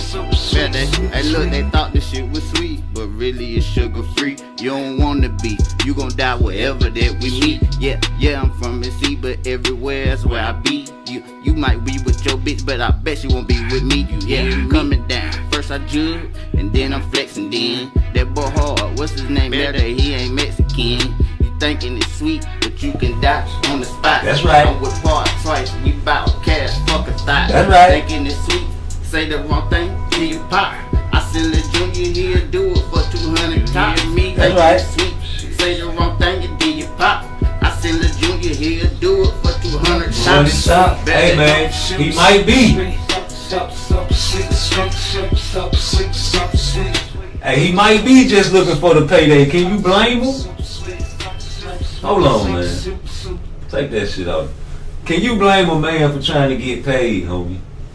What would you do if you had a man like Turkey Al-Rashid out there with billions and billions of dollars, and you're a boxer, and he giving it just in case you know, it's not easy though. He want to see great fights like we want to see great fights.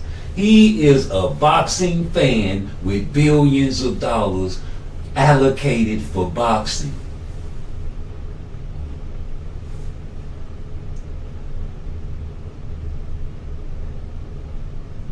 We want to know,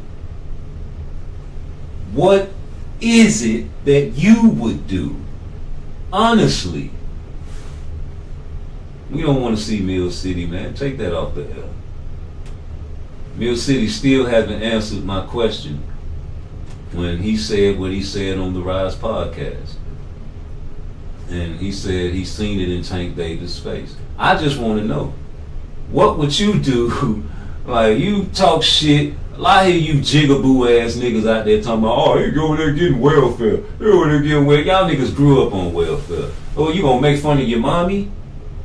Cause I know my mama had stamps. I know we needed that government assistance though. There's a lot of people in the ghetto that need government assistance. Because why? It's oppression out here, homie. You got dictators out here that's blocking people from fights. And you only see it in the PBC. And Al Heyman knows that they don't fuck with Bob Arum, so Bob Arum is also a block. Because he ain't fucking with them, y'all ain't fucking with me. Bob Arum been out there fucking with Muhammad Ali, all kind of fighters, way before Al Heyman and Floyd Money Mayweather. So what did Leonard Ellerby say?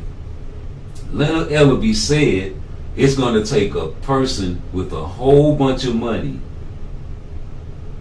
to come into the sport and do what? Put on these fights, and guess what? They're going to have to lose money. And he predicted this shit and didn't even know he was predicting it. Ain't that a bitch? Because he predicted the entrance of Turkey Al-Rashid. And then when the prophecy was fulfilled, people act like he didn't have money at first, remember? They got like, oh man, that nigga ain't got no money, man. Nah, man, why the fuck he gonna get $20 million from? Remember that shit? You remember that shit when they was like, you know, they trying to get Tank to fight Devin for $20 million and all that bullshit, you know, everybody, y'all convinced me. Y'all like, man, maybe, you know, that nigga, you know, Bill do be capping like a motherfucker, like the little boy that cried whoop. You know what I'm saying? But everybody want to get a payday with Tank. Ain't nobody ducking Tank like you think, not no niggas. Y'all say Shakur Stevenson ducked him by asking for more than a one-fight contract deal. I really want to understand that. Because what would you do if you was fighting a killer like Tank Davis that knocks everybody out? And you know that he has a rematch clause, but you can't get a 2-fight deal with this nigga? What kind of nigga is you? I'm trying to figure out what kind of dumb nigga is you though. Like, we admit that Shakur Stevenson, you know what I'm saying, got a hellified task in front of him if he was to fight Tank Davis. But you guys don't admit to it. That's the issue. Yeah, y'all think that Tank knocked everybody out. Everybody. I don't give a fuck who it is. Crawford, any type of weight class from 147 on down. I heard you guys say it. But yet and still, he's a 135 pounder. And he does not feel comfortable fighting at 140. Except if he was to fight Ryan Garcia. which Ryan Garcia has been fighting at not catch, what do you want to call it? I don't know what you want to call it. He's been fighting at a true weight for the longest time. He's pulling just what Canelo does. Catch weight, shorty, make a weight. I do what I want to. And that's the way the game is now. Niggas are doing what they want to. And you guys are letting them get away with it. Yes, you are. You guys letting them get away with it. And that's why they doing it. It's like a child. If you let your child get away with murder, they're going to be spoiled. And then you're going to get to a point where what you disciplining them for when you spoiled them. You gave them everything he wanted. He cried whenever he wants something, you gave it to him. Every single solitary time, homie. And we tired of that shit. Let's put in his name, man, because we talking about Frank Martin now, man. Y'all think Frank Martin can beat Elvin De Los Santos? I don't think so. I made a whole bunch of videos, you know what I'm saying? It was so much shit going on in boxing, man. I ain't even realize, I ain't even make no fucking videos about Tank yesterday, I think. You know what I'm saying? He the face of boxing, he deserved more than that. You know what I'm saying? I gotta make a Tank video now. Y'all thought I was gonna let that nigga get away with? Oh, the press conference, man. Oh, shit. Yeah, you right, bro. Hold on, nigga. Let me put that press conference in the chat. Throw that link in the chat, nigga. Y'all, I'm finna go live with that shit, though. Hold on, I know where it's at. I'm finna go to it right now. There it is. I'm finna throw this shit in the chat. It's on Matchroom. Let me subscribe to that shit. Yeah. Nigga. Y'all thought I wasn't gonna go to the chat. I'm gonna go in their chat and put the eyeballs in there. Let's go. Hold on. Man, good looking out, because I forgot all about that shit, nigga. Where is that? Let me type that shit in. Hold on.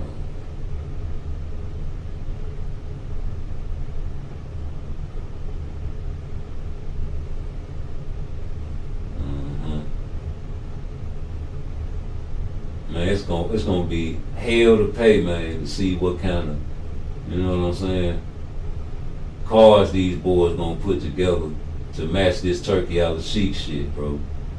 You know what I'm saying? They got subscriber mode only, so let me subscribe and hit the like button. And then I'm gonna share this video, I'm gonna copy the link, come back to my shit. You know what I'm saying? And I'm gonna look and watch this shit as we y'all can tune in and out and get my reaction to this shit. You know what I'm saying? Do it like that for me.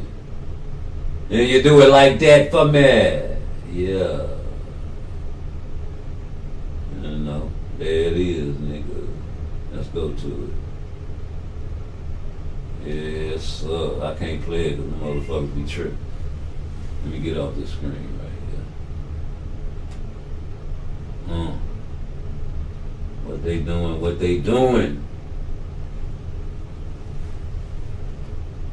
They got 826 people up in there. I'm one of them. I hit the like button, nigga. Yeah. They just announcing. Oh man, what kind of card is this, man? This is a great card. Ain't nobody really talking about this card though. Why ain't nobody? Nigga talking about Shakur fight, but ain't nobody talking about the Virgil Ortiz fight. Ain't nobody talking about that shit. Hold on. Let me see something right quick. You say post a dazzling link? Oh, they got that shit on dazzling? What's wrong with Matchroom, nigga? Them niggas gang banging and shit, man. Y'all niggas gang banging. You post the dazzling link, nigga.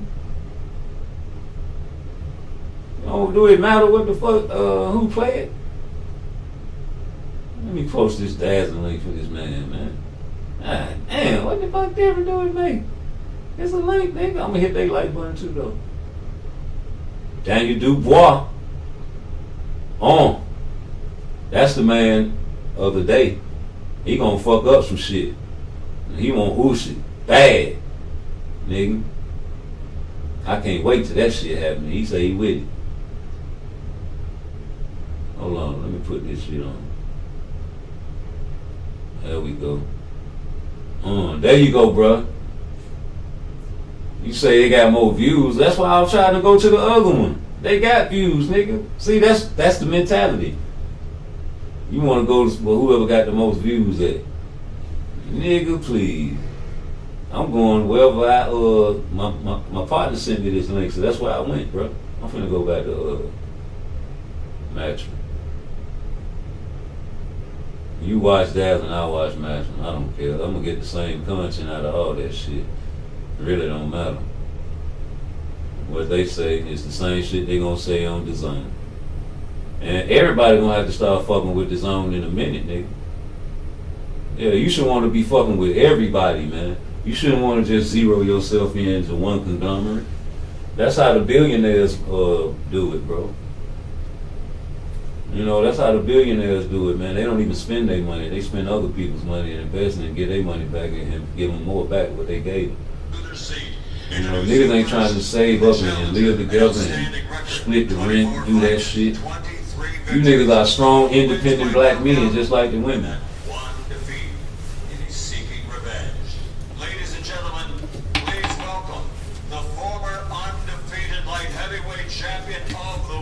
Oh, Dimitri. Let's go. Let's go, Beeble. That's what I'm talking about. Now that's the fight I want to talk about. Oh. Hey, you know what? Hit that mother loving bat line too, man. Hey, Will Smith. Get your dog ass up off my screen, nigga, so the people can see and talk to me. Don't talk mean now, cause you know I done heard it all. I done heard it all. There ain't nothing nigga can say to me that will hurt my feelings, brother. Nothing, nigga. I'm untrollable. Thank you very much, Michael Buffer. By the way, I get those big fights. And uncontrollable at that. Also, Thomas Tribe, some brilliant intros there. Can we please get a round of applause for our brilliant MCs today? Okay, well, welcome to the official launch of the last... Hit that like button for me. Turkey out of sheet, saving boxing or not. What's up? Of mega fights. Once again, there are legacy-defining moments across multiple world title fights. Once again, boxing fans are trawling through the history books, wondering, could this be the best one yet? Ooh. For sure. Once again, Riyadh season delivers.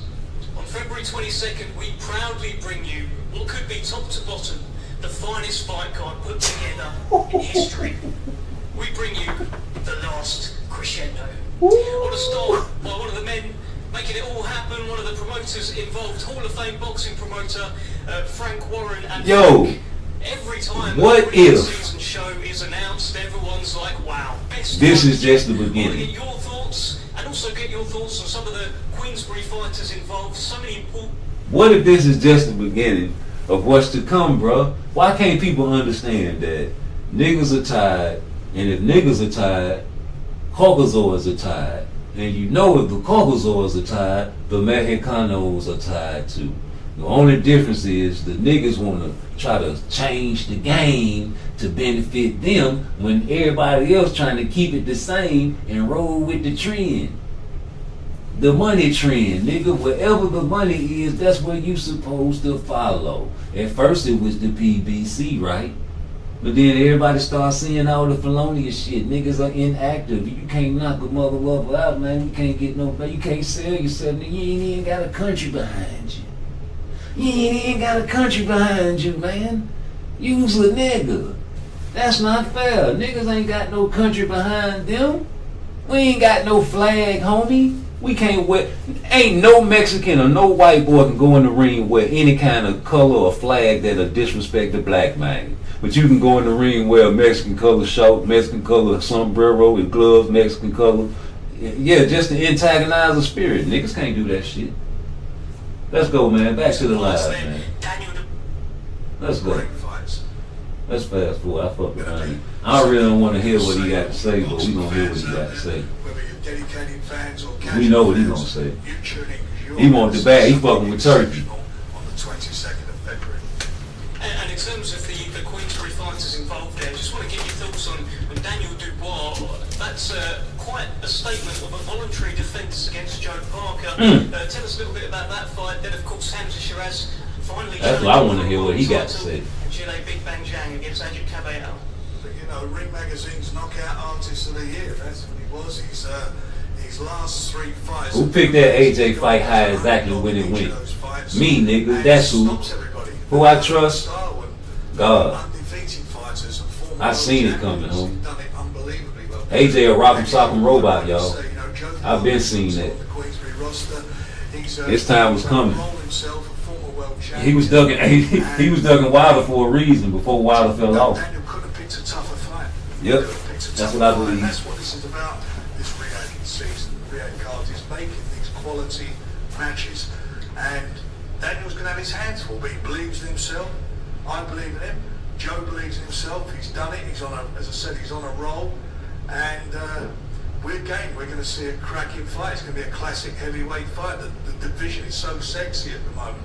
So many good things happening in that division, and Daniel, especially with Tyson today, you know, coming to the end of his career, announcing his retirement, you know, he's the next Brit on the block coming through. He's the guy, so he's got to keep the old British tradition going and win the fight.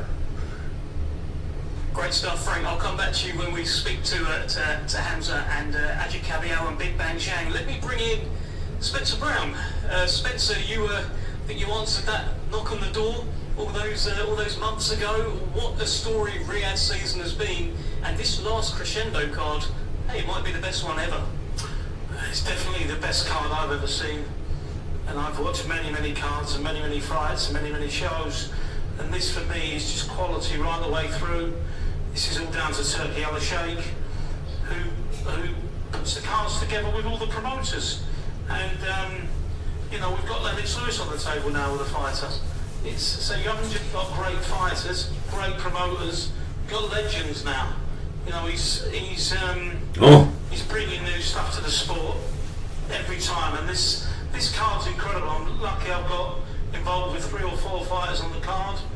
I fancy all of them.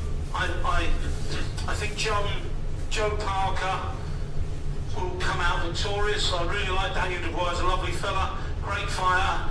But, you know, they've got Joe down as an underdog. But, you know, you've got to remember who he's fought, who he's been in with, the experience he's got. You know, and Joe's a very clever, strong fighter with a great chin. So let's see what Joe does. We've got Ajit Cabello, I think will be, you know, future of the heavyweight division. Will be in line for a WBC title. And I'll tell you what else I like as well. Hamza Shiraz never, for 1 minute, did not even a blink. He took the fight straight away.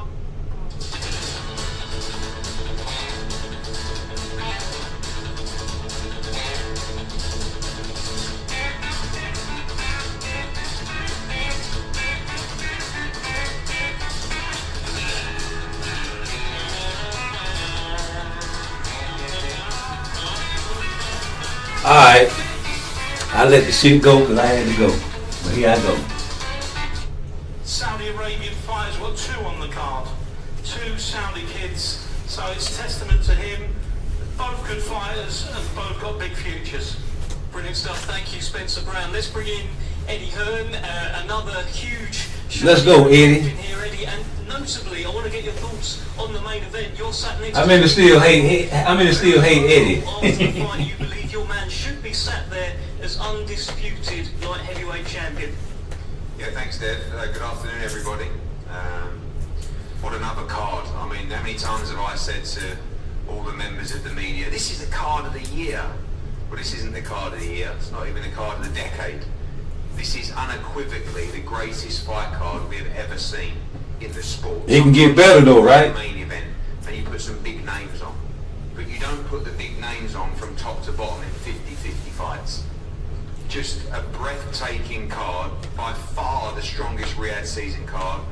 The inquiries have been global in terms of people anticipating this event to travel to Riyadh, and I suggest any fight fan makes their way to Riyadh on February 22nd, not just because it's a great place to be, but to witness, as I said, the How much the greatest tickets? spectacle in the history of boxing, top to bottom, the greatest fight card. From our respect for the Matchroom stable, of course, Callum Smith against Joshua Buatsi, one of the best fights that can be made domestically, a fight that would fill the Marks and Spencer's Arena in Liverpool, fill the O2 Arena, and just part of a tremendous card here.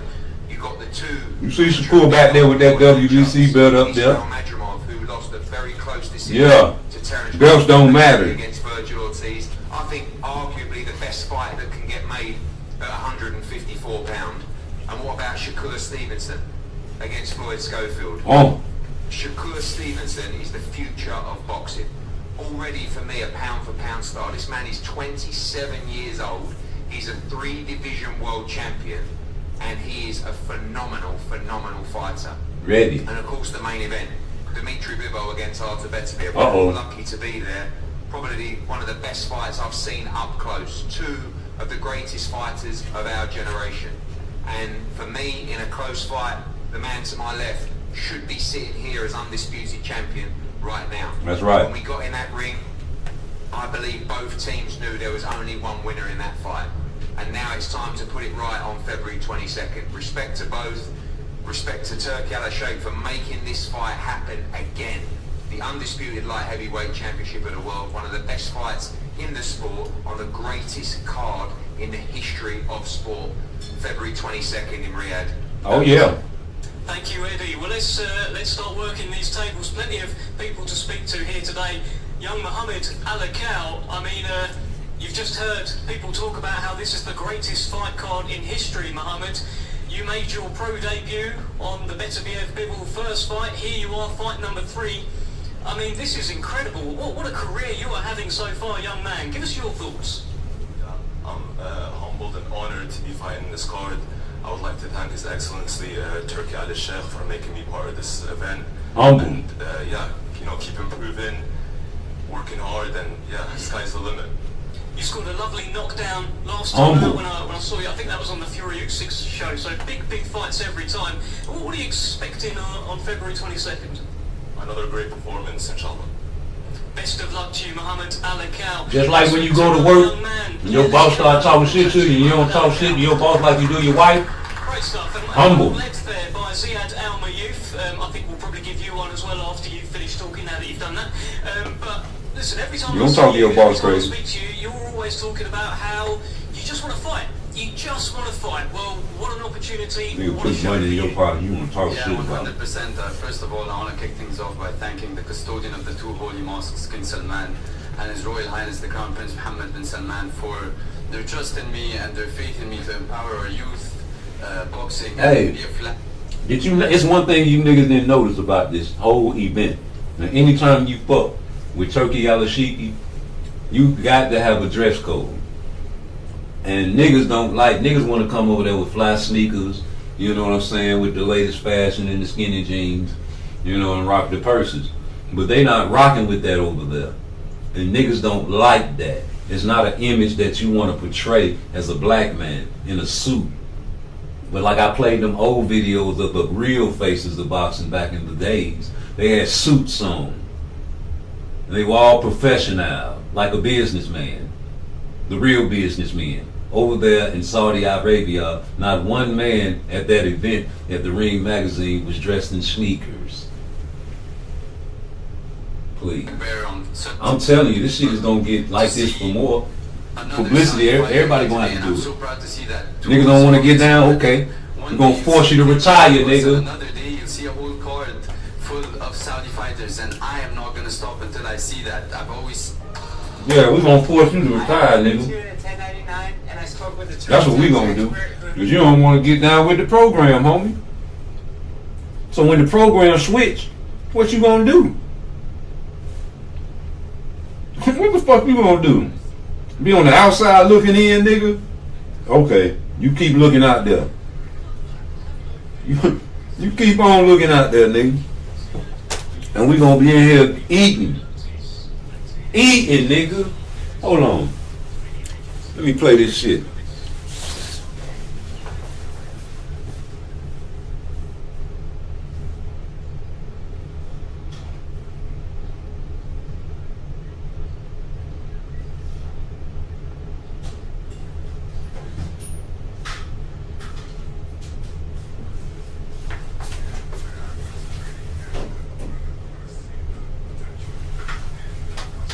Yeah, I had to charge this motherfucking phone up, man, so we can hear what they talking about. We got Bernard Hopkins talking right now, so we trying to see what Dubois and Shakur got to say. And also, I want to see what Bobal thinks, because I know he think he won that fight, and I do too, because I watched that last round over and over and over, and then I watched it at 0.25 speed, right? And man, glove punches, homie. Glove. Gloves, homie. He was catching a lot of gloves. And wasn't really, you know what I'm saying, letting off a lot of, connecting a lot of punches y'all thought. Believe half of what you see and none of what you hear. Sometimes shit moves too fast, man. Let's see what Bernard talking about. Oh no, this Lennox Lewis. My bad. Can I push you for a prediction? May the best man win. I mean, they both got talent, and it's really down to the mental and physical. They're all fighting at one time, so whoever's got the best. Nicely said, Lennox Lewis. Let's bring in your... Let me get this mic right. Hold up. Constantino Nanga. What a moment. What a stage for you. Tell us how you're feeling about this and a big Riyadh season show for you to showcase your skills on. I mean, I feel great. I feel comfortable. I feel like I belong. I'm very happy. Y'all don't know what Constantine... His Excellency. Y'all remember that movie? Opportunity. And, That was a motherfucking to movie. the left of me, I got a legend, but also a good advisor. Obviously, I have made the road to become an undisputed champion, to become a legend in the sport. So I think with his advice and following his road, I could be successful. I see myself as the champion. Well, let's bring in your opponent, Brad Raya. Brad, up at light heavyweight now. What's the day before my daughter's birthday? My oldest daughter. By Lennox That's Lewis. gonna be dope. What's going on? What are you thinking about this fight? I'm taking off. Yeah, you know, I'm just grateful for this opportunity to be here. I feel like I've won some kind of competition being sat up here with everyone. But you know, I'm not here to make the numbers up. You know, I've been rebuilding myself over the past 2 years, fighting on the small hall circuit. You know, I've been begging for a big opportunity, for a big chance, and you know, this is my chance now. The phone rang on Wednesday night. You know, I didn't ask who, I didn't ask how much. I said yeah, and take your shot, bro. This is my opportunity now to get my foot back in the door, and you know, plan on grabbing. Who gonna have the fight of the night? How's this fight gonna go, Brad? What do you reckon? What's that? How's it gonna go? I can't say Shakur. I gotta say somebody else. I think Shakur gonna put on a spectacular. What's up, ASAP? I think he's gonna put on a spectacular, but I'm exempt from saying his name. You know, with me, I'm not saying I'm as talented as some of the people up here, but So I'm gonna go with. entertainment every single fight, no matter what, and you know, I plan on I'm putting gonna go on with a that show. Virgil Ortiz Best of fight. luck to you, Brad Ray. Best of luck to you, Constantino Nanga. Yeah, they mad, homie. You see this shit? I dropped the link for Dazzle and Matchroom in the chat. It's safe. There is another light heavyweight fight on this fight for the right. Somebody call in and talk to me. Joshua Buatsi, Tell me what you Callum think. Smith, WBO interim light heavyweight championship. He gonna on whoop the that line. boy They will bad. He be gonna make him boo boo. for the winner of Beterbiev and Bivol. Before we speak to the fighters, let's He bring gonna make him boo boo, homie. Hit that like button, brother. alongside Joshua Buatsi there. ASAP, you hit that like button for me, dog. Yeah, thanks, Dev. First of all, thank you to You know, I don't know why I asked you that. to be involved in the card like this. I just did it just to make sure, you know, them niggas like, why you don't be asking your wrenches if they hit the like button? Them niggas got wrenches, they probably don't even hit you like button. Shut the fuck up, nigga. I'm talking to these niggas, not even on YouTube. this Niggas come say to me on the regular, against man. Callum Smith. Shout out to Blunt 1,000 Sports, and nigga. then Y'all hit that elite nigga level subscribe fighter. button. You have to be an elite level fighter to beat Callum Smith. It's a huge opportunity. It's a Yeah. huge platform, and I expect Josh Buatsi to show why he's the next one in this division. Okay, thank you, Ben. Let's bring in Callum Smith. Uh-oh. Now, there was a kind of feeling that maybe after your fight with Beterbiev, He maybe washed. you were going to retire. You've done so much in the sport. Yeah, Super see? middleweight world champion. You've achieved so much, but it looks You like trying there's to get still that this bag, fire man. burning in you, Callum. Talk to us. Yeah, the fire's still there. Firstly, it's a pleasure to be here, pleasure to be part of. I've been fortunate throughout my career to be part of some amazing shows and some great events, but I think... Yeah, hold up, nigga. We got the commercial on, nigga. You know it's good to be a part of that turkey event, nigga. And I've been lucky throughout my career to achieve them all, but I've set a goal of becoming a two-weight world champion, and it's still not done. That's why I'm here. I believe I'm good enough to do it, and a win over Josh puts me one step closer to being there. So yeah, it's a good fight, it's a great fight. I respect Josh as a fighter, but he's got something that I want. He's a WBO interim world champion, and winning him and taking his belt puts me a little bit closer to where I want to be. So there's a lot at stake for me, and I always said it was the motivation. If something motivates me, then I get up, I'll go to the gym, and I'll give everything I have, and this fight definitely motivates me. So I believe I'll do everything I can in my power to make sure the best version of me steps through those rings on Feb 22nd, and I believe I'm good enough to get the job done. Well, let's bring in Joshua Buatsi, and Joshua, you are the interim champion, and if you just turn behind you, there are 4 world light heavyweight titles. It's touching distance here. Give us an insight as to what's going on in the mind of Joshua Buatsi. Yeah, so firstly, good evening to everyone. We appreciate you guys coming out. Want to thank His Excellency, my team, for securing this fight. No doubt. As you said, Dev, I'm touching distance away. I was asked to bring my interim belt, but I said, why would I do that when the real one's behind me? So I've got to get Smith out of the way, and that's all I'm fixated on.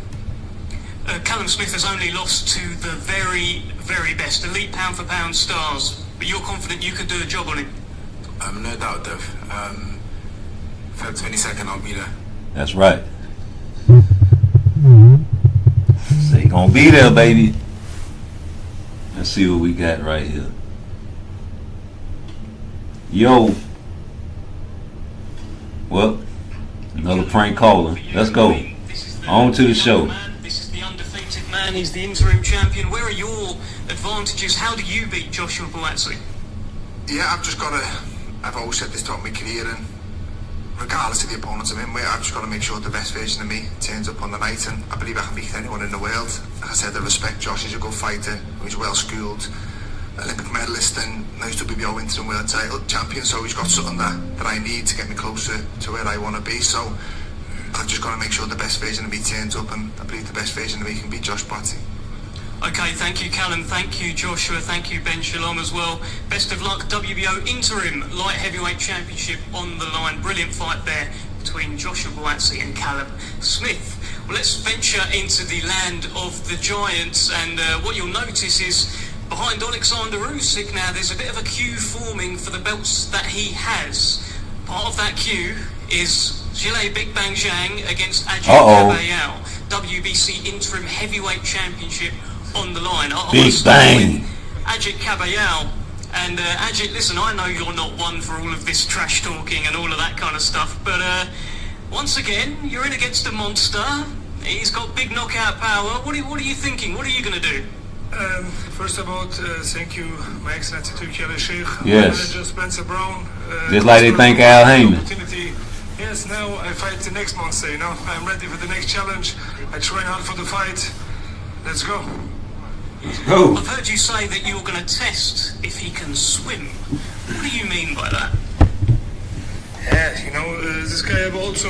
What the motherfucking bosses gonna say when you tell them to come on your show, but you trying to get free money though? The world title shot. I thought I was trying to get free money with Turkey. What you want me to come over there for? Let's bring in the Big Bang. Zhilei Zhang, I can see a red envelope in front of you. Is that what is that? Talk to us. 他现在看到你手上有一个东西，这个是什么东西？哦，这个是马上到中国的新年了，我们中国的传统有一个就是发红包的一个习俗，然后今天这个红包，然后发给我的对手卡巴耀，然后祝他今年好运。What's in front of me is a red envelope. Chinese New Year is coming. There's a tradition of giving red envelopes to people you like. This one goes to Mr. Caballero. Uh-oh. Good luck. Valentine's card. He gave him a red envelope. Big thing. I don't know, Ajit, would you like to open it? Frank just said it's a Valentine's card. I don't know, you tell us. Could you open it and show us? Wait, I wait, make open. Wait, I open. Ah, thank you for the nice picture, Zeng. That's good. Yeah, nice. It's the picture from Zeng. A wonderful message, a wonderful gift from Gilles Zhang. You say you give that to people you like, but on February 22nd, you're not going to like that guy, right? What are you thinking about this fight? He gave him a picture of him. Always think of me. 2月22号还有1个月的时间，然后这1个月的时间，我们会各自回到自己的阵营去刻苦的训练，可能说地狱般的训练。Sunil, hold on, I gotta take this call, y'all. Hold on now. I gotta take this call. Y'all hold on.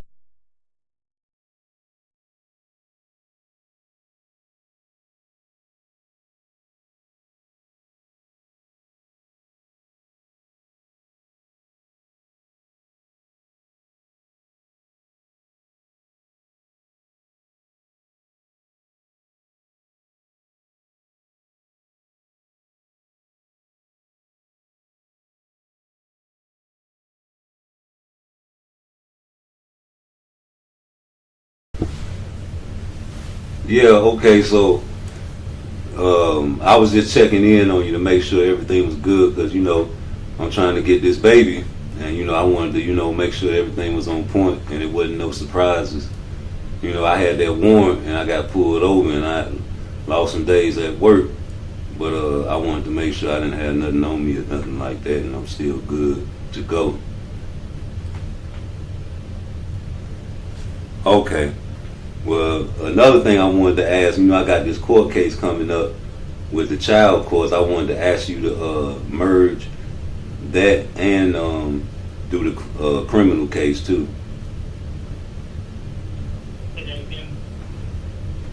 I wanted to merge that and the criminal case together and start paying you for that. For the child? Mm-hmm. We don't do. Okay, so I had to go another route with that, but yeah, I got court coming up for that. But as far as that other case, the evidence that I sent you, you know, should clear my name. I'm talking to the prosecutor. I'm just waiting for her. But you gotta stay away from her because there's a no contact order that can mess you up. So it can help, but then it can mess you up. Mess you up because it violates the the bond, so they can put you back in jail. But it helps us for if we have to go to trial. Mm-hmm. You know what I'm saying? So you gotta stay away from her. Got you. All right. Well, I was just checking in on you. All right, my man. All right, be easy. Sure. Yeah. Had to talk to that lawyer, man. Y'all get this channel up, man. This is a real life situation going over here. I put that on air for y'all to hear, just so y'all know I ain't faking.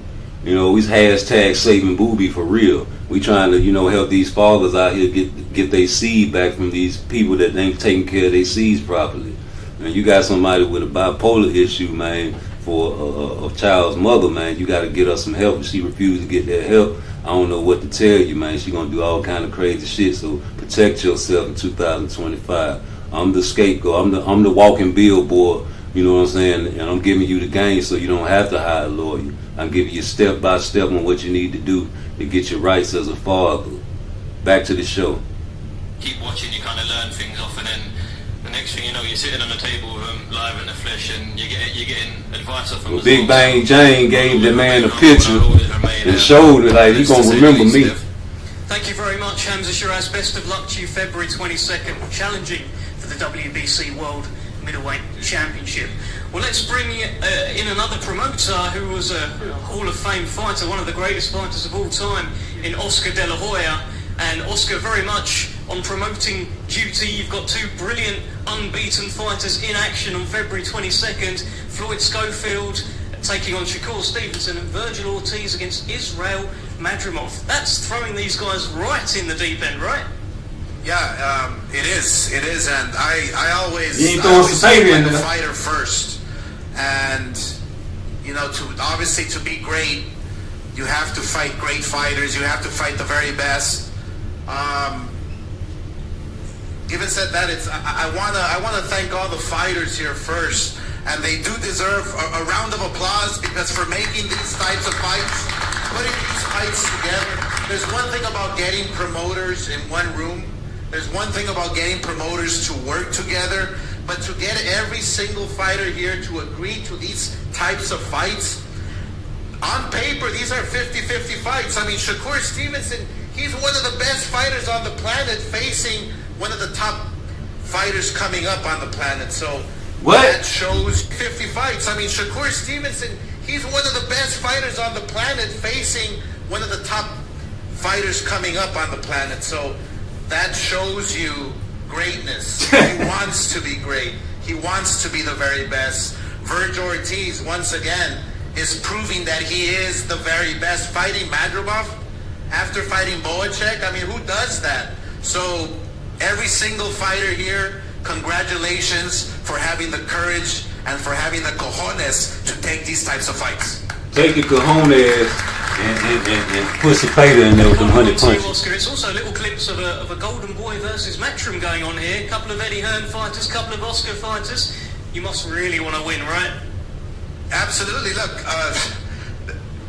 we as promoters always want our fighters to win.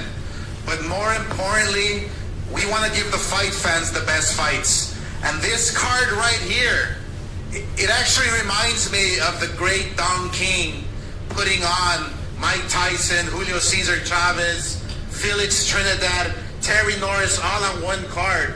This is what we're living today, thanks to Turki Al-Sheikh, thanks to Eddie Hearn, thanks to everyone here involved. It's just phenomenal. It's incredible what's happening to boxing. We must enjoy it. We must take advantage of it because boxing is back. If you let them tell it, it's Very much the so. end. Nicely said, Oscar De La Hoya.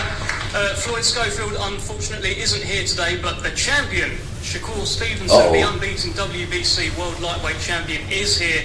And Shakur, I mean, this guy, Floyd Schofield, he's been calling you out. Not a lot of people call you out. So Schofield was supposed to be there. He was invited. He made a bit of a mistake. He was supposed to be there, y'all. He was invited. He'll be watching somewhere. Don't get butterflies and pull out the fight, Floyd. I know it's a hard time. I know you're dealing with a lot, but just show up. You've been tweeting about beating on him. You've been tweeting about vintage Shakur. What does that look like February 22nd? It looked like me coming in and put on my offensive bag, let my hands go, beating guys up, and that's what I'm coming to do come February 22nd. Great stuff. Thank you, Shakur. Don't give them what they want, Shakur. We'll see you actually face off with Floyd very soon. Best of luck. Appreciate it. To you. He tricking that nigga. Okay, let's go to the super welterweight. That nigga ain't finna let his hands go. Brilliant fight here between the Nigga unbeaten gonna dissect his ass. Ortiz taking on former world champion Man, Schofield. Israel Where the fuck Schofield at, man? with Israel Madrimov, and Nigga ain't show up. felt that Virgil Ortiz was going to fight Boots Ennis. That motherfucker got ghosts. Are you surprised that he has picked you? Oh man, let me go in the living room, man.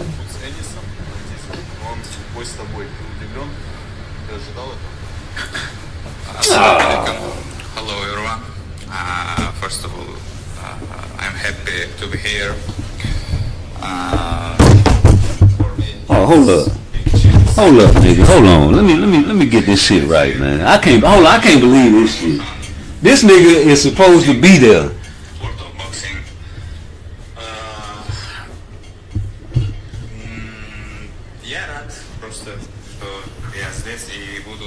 I can't understand nothing he's saying. Schofield's supposed to be there, man.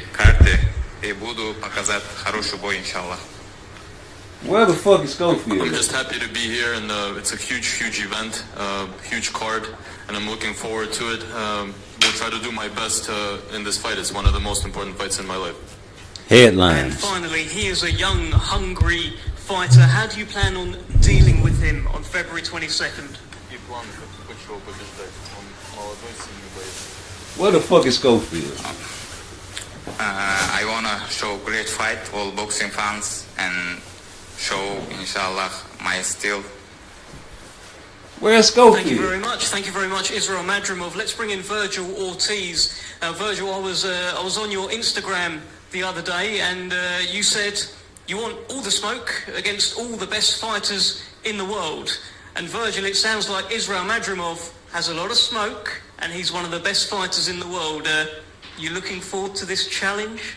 Oh yeah, of course. You know, I welcome any challenge. First of all, thank Turkey Al-Sheikh, my golden boy promoter himself right here. My dad, my team. I'm very grateful to be on this card. Virgil. The last crescendo. I don't even know what that means. I'm gonna have to Google that after this. But yeah, I'm very honored to be on here, and we want to fight the best. I don't care who it is. You know, we went from Chuck. We were gonna fight Boots. That fell through. Now we're fighting Madrimov. He had to mention Boots. I just want to be a throwback fighter. You know, like those fighters that we used to watch on HBO boxing. Those are the times right there. You know, I want to be those HBO classic fights. That's the goal. Well, you were in a classic fight last time out. It was a Ring Magazine Fight of the Year nominee against Sergey Boachuk. Do you think this is another classic fight, or can you actually just get him out of there pretty quick? What do you think? No, this is going to be a classic fight for sure. You know, I feel like this fight has the potential to steal the night, and I'm very excited for it. I'm very motivated. You know, Madrimov is an elite fighter, and I'm excited to share the ring with him. You've sparred before as well, right? What can you tell me about that? Did you learn much?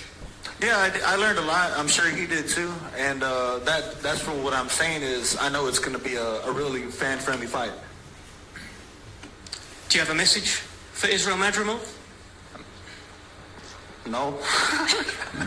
You in trouble. Okay, I would imagine Israel Madrimov probably doesn't have one for you, but a brilliant fight coming up in the super welterweight division.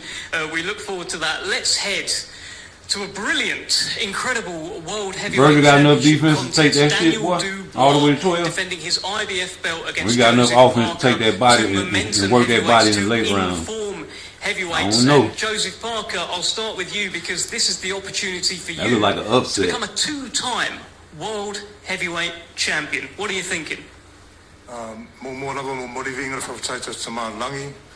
Just want to say, Well, you in Chris, trouble, it's incredible to be involved in such a great card and a great event. And thanks to His Excellency, to my team, Spencer Brown sitting on my right, David Higgins, Andy Lee, George Lockhart, and Uncle Frank, for the work we've done to lock in this fight, but also the work we've done in camp so far. I'm very excited to be fighting for the championship of the world for the second time. Two-time world champion sounds beautiful. After You think he's stopping? the Fury Usyk fight, Daniel I don't know about was a bit of a stopping him, stir. man. He got in the ring.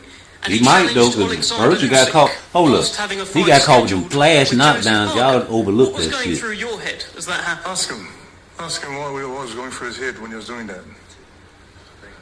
Daniel, what was going through your head when you challenged Usyk, considering you had a fight with Joe Parker? Joe wants to know. It's all about making noise. This is show business, so that's who I want next. But first, I've got to get through this guy. Look at this nigga Knuckles. So that was about making noise. That's not you overlooking Joe Parker. No way. I'm gonna do a demolition job on him first, Woo! and then I want Usyk next. I'm ready for it, and I'm on a roll. So bring him on. He say he gonna do a demolition job. Far ahead, planning big fights, other big fights. But you got the fight right in front of you right now. No, ask him. I got my mind firmly set on you. They You're better the next be. man. Hey? They better be. You better be. And I better be here. Why do you beat Joe Parker? Why? I'm just on a roll. I feel like, I'll be just too much for him, too strong, too fast. Everything he does, I'm going to do better. Better? Yeah, I'm confident, man. I ain't got to say too much. I don't do too much talking, so, just let the fans tune in. It's going to be a great fight. That's right.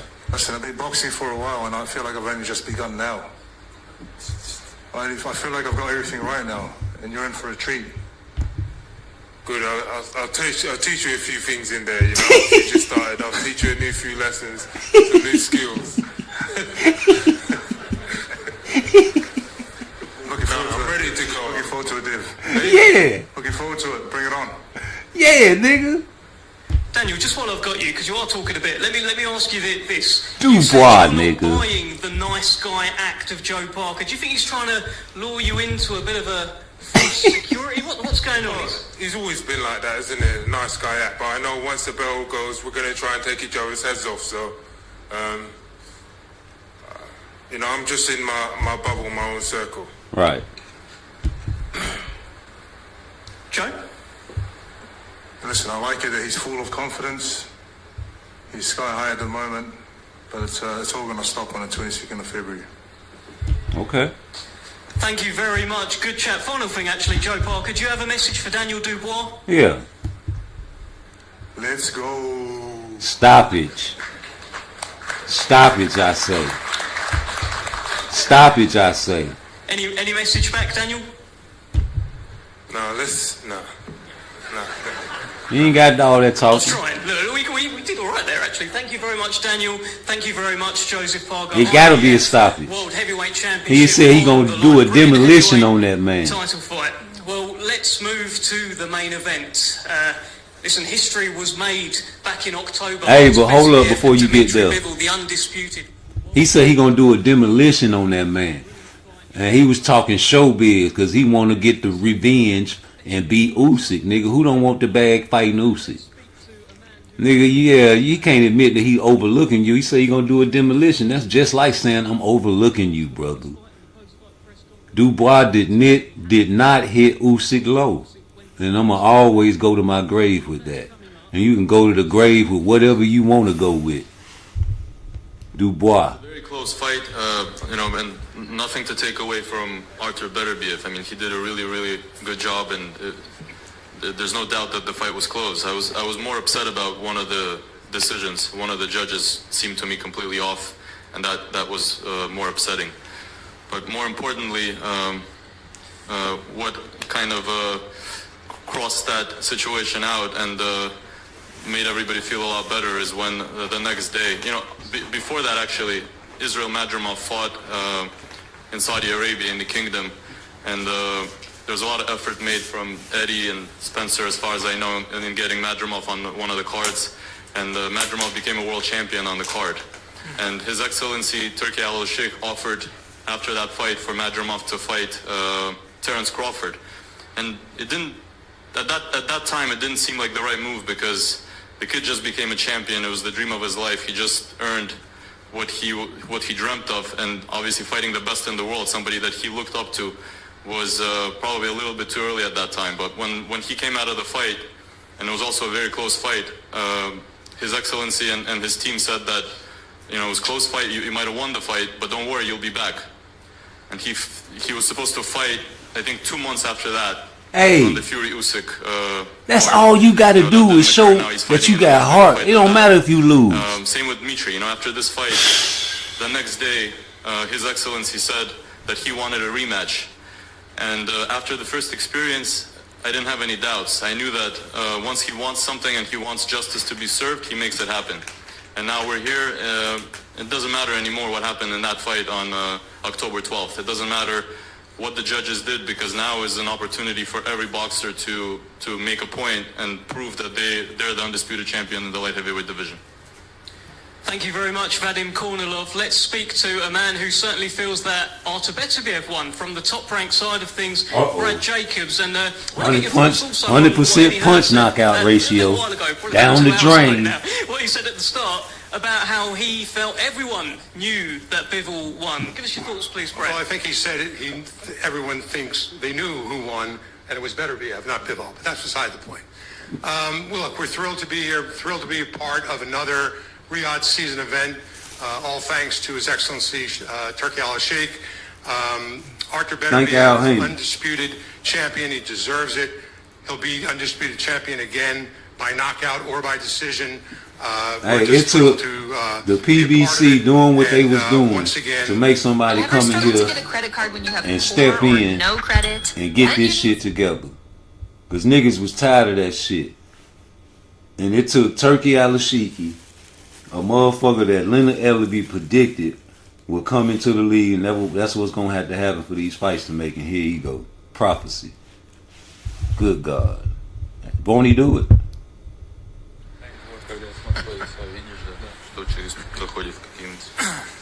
First of all, hello everybody, and I want to say thank you to Turkey Al-Sheikh for making this fight happen again. Be bold. And this is good chance for me. And Canelo killer. I know people like first fight and they want to see second fight, and also I want to make second fight and I want to be winner of this fight. What about belts now, which I could see?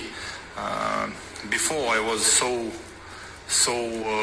wanted to have these belts and nothing else. But today I want not only just belts, I want revenge. I want to fix what I did before. I want to win, not just belts. It's not only about belts. You want to show your bitch that you can beat this nigga.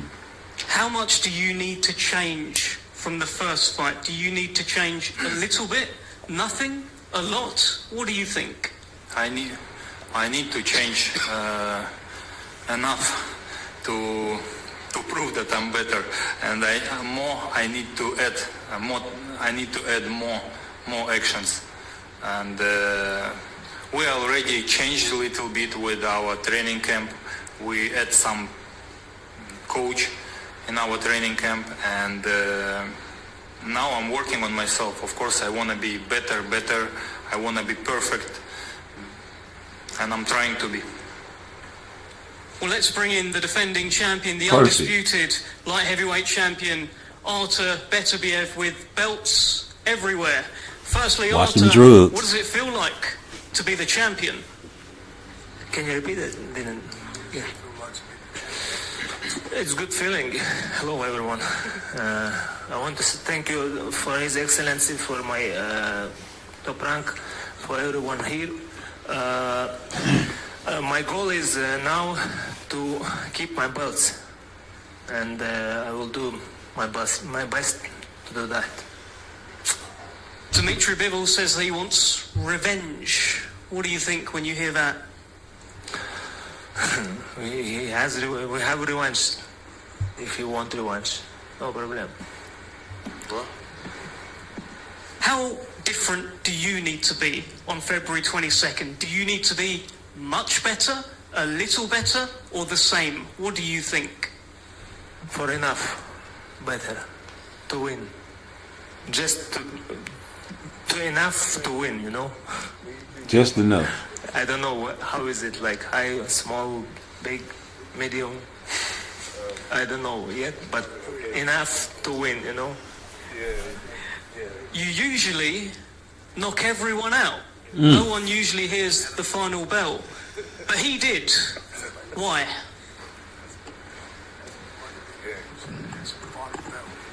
I don't know, because maybe he is luck that night.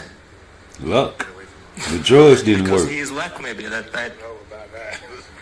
Dmitry, let me bring you in here. Did you get lucky to not get knocked out against Artur Beterbiev? I don't believe too much in lucky. I think luck will come to people who work a lot, and I work on it, and I become lucky. Like the luck will not come without work. That's right. Dmitry, what is your message to Artur Beterbiev ahead of your rematch on February 22nd? Gonna beat your Please ass. look at him and tell him. I don't have any messages. I'm not a postman. He ain't the postman. I'm an athlete. I will come Athlete. to the ring and we will talk by actions. It's a pretty good line, that. Artur Beterbiev, do you have a message for Dmitry Bivol? You mean I'm postman? No. I think 22nd February we're gonna see good fight. And my message is be ready. That's it. Nothing more. Be Thank ready you for very them much, drugs. Artur Beterbiev. Thank you to They kicking in. Thank you to everyone at this top table, these two top tables. And speaking about postmen, really, Riyadh season is the one that keeps on delivering and does so again, February 22nd. Yep. We're going to get some face-offs here down the front. Thank you. Oh man, face-offs. Ugh. You know, we have a lot of fighters on the stage who, look, they don't talk, they fight, right? And I think we saw with the two guys in our main event, come October 12th, we saw those two guys fight. They didn't talk much, and I believe it's going to be exactly the same way February 22nd. Sometimes I do like a bit of push and a shove and a table thrown, but you don't get it all the time, Sergio. It's not how it works. Nah, fuck that. Who had the best talk? I mean, maybe it's because we're in London. A lot of gentlemen are in the air. I like that shit that Dubois was talking, man. I'm gonna go back to that Dubois. I'm gonna go back to that Dubois, man. Dubois was talking this shit, nigga. Oh, yeah, of course. I'll teach you a new few lessons. He'll teach you a few new lessons. Yeah, nigga, Dubois. More love, more motivating for Titus Taman Langi. Just want to say first, it's incredible to be involved in such a great card and a great event. And thanks to His Excellency, to my team, Spencer Brown sitting on my right, David Higgins, Andy Lee, George Lockhart, and Uncle Frank, for the work we've done to lock in this fight, but also the work we've done in camp so far. I'm very excited to be fighting for the championship of the world for the second time. Two-time world champion sounds beautiful. After the Fury-Usyk fight, Daniel Dubois caused a bit of a stir. He got in the ring and he challenged Alexander Usyk whilst having a fight scheduled with Joseph Parker. What was going through your head as that happened? Ask him what was going through his head when he was doing that. Daniel, what was going through your head when you challenged Usyk, considering you had a fight with Joe Parker? Joe wants to know. It's all about making noise. This is show business, so that's who I want next. But first, I've got to get through this guy. So that was about making noise. That's not you overlooking Joe Parker. No way. I'm gonna do a demolition job on him first, and then I want Usyk next. I'm ready for it, and I'm on a roll. So, you know, bring him. Making noise. That's not you overlooking Joe Parker. No way. I'm gonna do a demolition job on him first, and then I want Usyk next. I'm ready for it, and I'm on a roll. So, you know, bring him on. He might be looking too far ahead, planning big fights, other big fights. But you got to fight right in front of you right now. No, ask him, man. I got my mind firmly set on you. They You're better the next be. man. Hey? They better be. Yeah. Not better be here. Better be. Why do you beat Joe Parker? Why? I'm just on a roll. I feel like, you know, I'll be just too much for him, too strong, too fast. Everything he does, I'm going to do better. And, yeah, I'm confident, man. I ain't got to say too much. I don't do too much talking. So, you know, just let the fans tune in. It's going to be a great fight. Listen, I've been boxing for a while, and I feel like I've only just begun now. I feel like I've got everything right now, and you're in for a treat. Good. I'll teach you a few things in there. Yeah. Know, if you just started, I'll teach you a new few lessons, some new skills. Looking forward to it. I'm ready to go. Looking forward to it, Dave. Hey? Looking forward to it. Bring it on. Daniel, just while I've got you, you are talking a bit. Let me ask you this. You said you're not buying the nice guy act of Joe Parker. Do you think he's trying to lure you into a bit of a false security? What's going on? He's always been like that, isn't it? Nice guy act. But I know once the bell goes, we're going to try and take each other's heads off. So, you know, I'm just in my bubble, my own circle. Joe? Listen, I like it that he's full of confidence. He's sky high at the moment, but it's all going to stop on the 22nd of February. Ooh. Thank you very much. Good chat. Final thing, actually, Joe Parker. Do you have a message for Daniel Dubois? Let's go. What that mean? Any message back, Daniel? No. I was trying. Look, we did all right there, actually. Thank you very much, Daniel. Thank you very much, Joseph Parker. IBF World Heavyweight Championship on the line. Brilliant heavyweight title fight. Well, let's move. Yeah, let's move on because I want to talk about Parker. Anybody want to talk about Parker? Who we beat? Deontay Wilder. Deontay was washed up in that fight. You don't think so? Okay. I don't see, you know what I'm saying, the big deal on Parker. He nice, but you beat a washed up Deontay Wilder and got hyped up after that fight. Because, you know, they thought Deontay was going to go in there and knock you out. Then Deontay got knocked out again by Zane, Big Bang. You know what I'm saying? You can tell he was washed up after the motherfucking Tyson Fury escapade. It was over with, man. By the last fight, you knew it was over with. You knew that was true. So I see Dubois on the roll, and he ain't finna motherfucking get stopped by no Parker. Yes, he was looking ahead. He probably wasn't thinking at the time. But nigga, he don't give a fuck. He gonna go in there and do just like he said. He gonna do a demolition on the man. This man, he's a fucking whirlwind right now. Ever since he lost to Usyk, man, and I've been watching him. And, you know, I feel like he beat the man, but you know what? It is what it is. He lost. He lost, and he coming back on in a fury. Predicted the AJ fight. I knew he was gonna go in there and knock AJ out. You know, I knew he was gonna knock that man out. It was no question in my heart because I know AJ is a rock'em sock'em robot, and that's just what he is, man. It ain't no military secret. Jab, jab, jab. Oh, here it come. Boom! Down the middle type fighter. You know what I'm saying? It's predictable. You know, he's strong and he's tough. And, you know, he quick and he fast and he powerful. But you a rock'em sock'em, homie.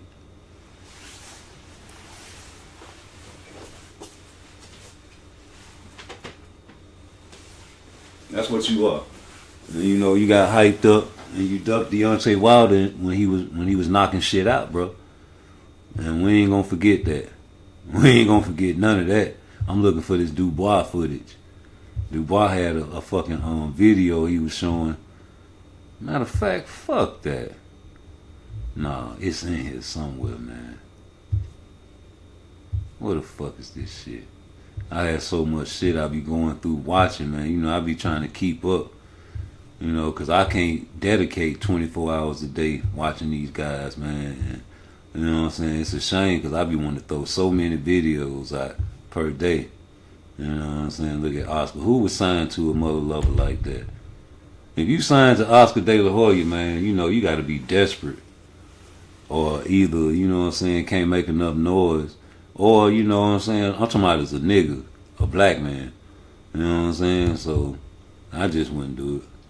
I can't judge a motherfucker. You know, I wouldn't do it. And I wouldn't go over there. He felonious. Everybody felonious, but I'm going to go with the least felonious. Look at this baby. Y'all fuck with a girl that got a six-pack like that? I have. I used to mess with these track and field girls, man. You know what I'm saying? These type of girls right here, they fine now, but when they get like in their 50s and 60s, that shit be dropping unless they work out. And then you get these girls like, you know what I'm saying, when they get to their 50s and 60s, man, that shit drop in the right places. I'm telling you, I know I done went to high school with these girls, boy, and I done seen how the little slim petite one like Glorilla look nowadays, and how them thick ones back in the day we was all trying to hit look nowadays. It's just, you know what I'm saying? And then especially nowadays, you got the girl with the BBLs, nigga. When they motherfucking get, you gotta keep maintaining that shit. You can't motherfucking expect to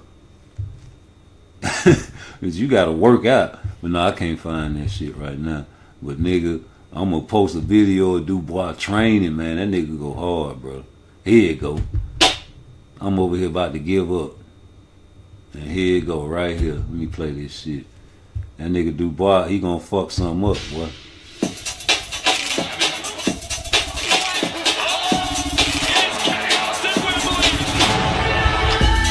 Dubois gonna fuck something up, nigga.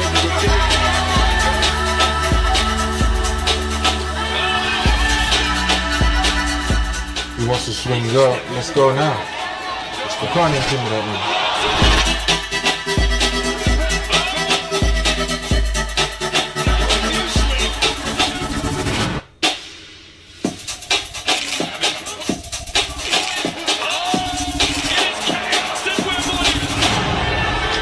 You think Virgil got him?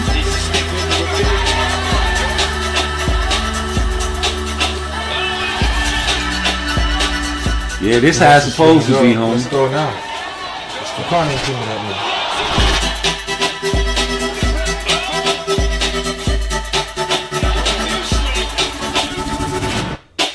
nigga. Yo, I got Dubois hurting that boy Parker, man. You know what I'm saying? Y'all think Parker can beat AJ? I guarantee you, if it was AJ versus Parker, y'all all would have been picking AJ, bro. Just like all y'all was picking AJ to beat Dubois. So when I asked that question, it was a trick question, homie. When I say, can Parker beat AJ, it was before he fought Dubois. And all of y'all would have said, yes, AJ will beat Parker. But now that you've seen what Dubois did to AJ, now your answer has changed. Now you think Parker can beat AJ because why? Of what Dubois did to AJ. But before what Dubois did to AJ, y'all thought AJ was going to do to Dubois.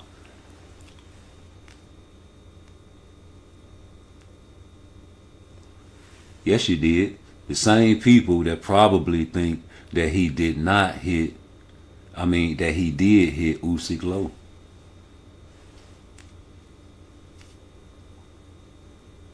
And then you move on to the next excuse. Well, he could have got up and you don't know how he would have reacted. I don't know, but it's all about what I do know. And what I do know is he did not grab his nuts. And I'm a man, and I'm going to grab mine if I get hit in them. And I know when a nigga done got hit in his shit, because he going to grab them motherfuckers. Remember when goddamn Zab Judah got hit in his shit by Cotto? Multiple occasions? What he did? Rolled on the ring, but he grabbed them bitches, didn't he? He let the ref know, yo, Usyk didn't let the referee know nothing. Nope. I didn't see it. I seen him touch the canvas and like, and just sit there and roll and never touched his nuts. And in fact, he hit him on the belt and his shorts was so high that the referee told him before the fight, this is where you can hit him at. And that's where he hit him at. Yep. I just wanted to show that training video because that nigga going hard, bro. That nigga ain't playing no games. He on the road, just like ASAP said. This what these niggas is supposed to be doing, man. Getting it on, bro. We ain't finna be waiting on you guys to send no contract. Nigga, please. Nigga, you want to fight? Fight, nigga. Let's go. What the fuck is you waiting on? When you 30 years old, Tank, and you just not people putting pressure on you to fight a killer, man, because you ain't fought nobody, nigga. I'm trying to figure out the resume. I'm trying to figure out the killer. I've been trying to get niggas cash out if they can tell me a killer he fought without bringing up Pedraza. Because I don't even think Pedraza is a killer if you ask me. But I just know Shakur Stevenson got the boy ready for that fight. Yep. That's what Shakur did. They say Shakur, they had to call him in there and he got him ready for the fight, bro. Ain't nothing wrong with calling in a specialty. You know? Where this video at? I got so many videos I be watching, man, while I'm at work. Then I just go, do my thing. Y'all, oh, man, come on, Schofield. Schofield.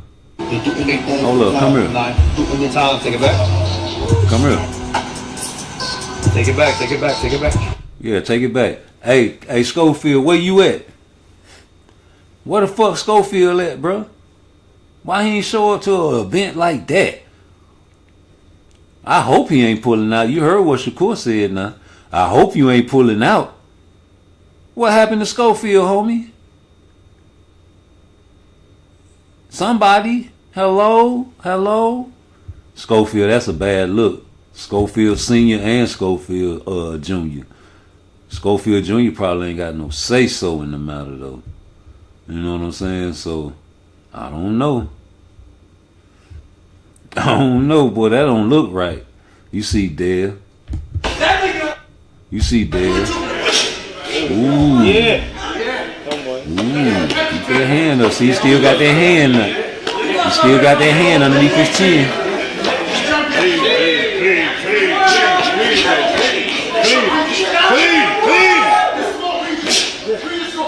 Look at that hand.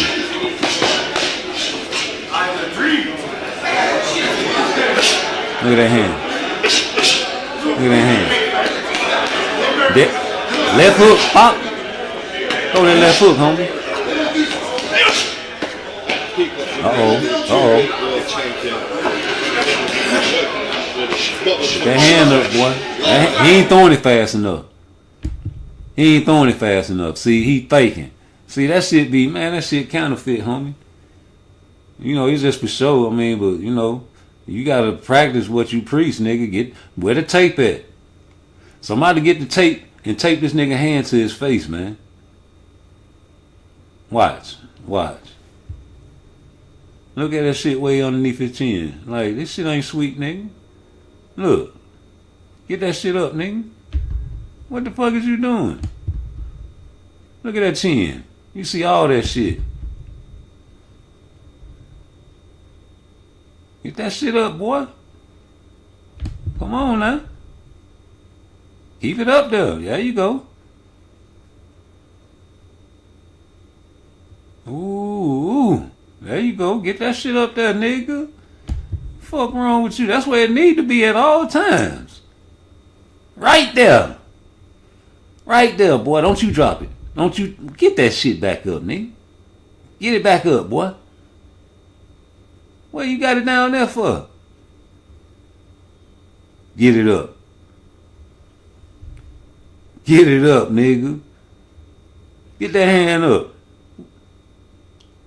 There you go. You see, you done dropped it again, man. Come on now. We gonna work with Dev, man. We gonna keep putting these videos out. You know what I'm saying? That shit look nice in rehearsal. That shit right underneath your chin, brother. That nigga ain't throwing that left hook prop. That nigga ain't gonna throw that shit like Ryan, man. Ryan got longer reach and he faster, way faster than that nigga. You know, you'll lose your job if you throw your left hook fast at that brother. If that brother was to throw that left hook right there real fast, man, he'll get thrown out the training camp, brother. He ain't got a family to feed. He probably like, man, look at this nigga with his chin. He got his motherfucking chin all up in there. Oh, man, I should crack his ass, but I'd lose my mother-loving job. I ain't got a family to feed, man. He ain't catching with no motherfucking speed or nothing, brother. You know? Get that shit up there, boy. Ooh, he can't help that bow and arrow. It's just some things, like I believe Boots can't fight an all technical fight. He got a showboat. That's part of his style.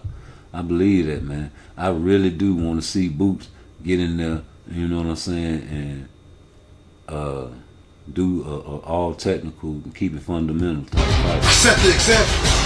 I am grateful for the opportunity to be the example. You see Kermel in the back with the cornrows. That's the Orthodox tank. That's what Floyd got in the background, you know, on deck. He want the smoke, and he been in there since he was a kid too, like Tank, man. So he soaking up the game, and I think maybe one more year, that nigga gonna be ready. I think he want to fight them Vargas boys, man. You see, Shoo, you bowed though. I don't like how he bowed to Inoue after his fight. Didn't he bow to Inoue when he was in the crowd? And as soon as that shit was up, he got up and ain't even want to see what's the name fight. That was a disrespectful shit how he got up and left that fight. I'm like, man, I ain't studying this shit, man. Yeah, I ain't want to watch that. I just came to see this. This was y'all thought, man, please. And that nigga bowed to Inoue in the crowd, man. But either way it go, you know what I'm saying? Shout out to Kermel though. You know, Kermel got kicked off a Tank car, man, for standing up for what he represent, my nigga. He said it's the best fight team, you know, the best team in boxing, man. He you know, Tank didn't like that. That's he was 17 at the time. Y'all was talking about he need to mind his business. See, that's what he get for not minding. Man, what y'all in niggas business every single day. Y'all on Twitter every day, looking at YouTube every day, just trying to see, get notifications what the boss is doing every day. All at a nigga job, you know, you way over by the snack machine. I'm way over here on the other side by the microwave. You got your ears wiggling, all in our conversation. Nigga ain't even yelling loud. You hear exactly what the fuck we said, conversating all the way across the room. Talking about, man, LeBron James, man, he the king, nigga. I heard y'all niggas over there talking about Michael Jordan in bed. You know what I'm saying? God damn, how the fuck you hear me from way over there? There. That's what I do. I put sound effects when I make fun of niggas. God damn, nigga. Mind your business. Get out mine, man. Talk to me on YouTube, nigga. We was talking low. We didn't think you was listening. You got super ears. Oh, man, this the fight right here. Yeah, I got Elvin De Los Santos beating the shit out of Frank Martin. Yep. Frank Martin just, you know, he nice, but shit, nigga, you fought in 2 12-round fights before you fought Tank. And you never fought a world champion. Hold on, what else you did? Let me put this motherfucking charge in. Oh yeah, you never fought for a world title. And, not to mention that, you the same age as Tank. And you started late in boxing. You a slot receiver, nigga, like I always say. You know? And you do the go routes. And then, you know, they might send you in a little slant right down the middle. You know what I'm saying? On the little third down plays, man, you'll get the little 9-10 yards, boy. A little trick play. They put you in for the trick play. You the slot. You ain't the number 1 receiver.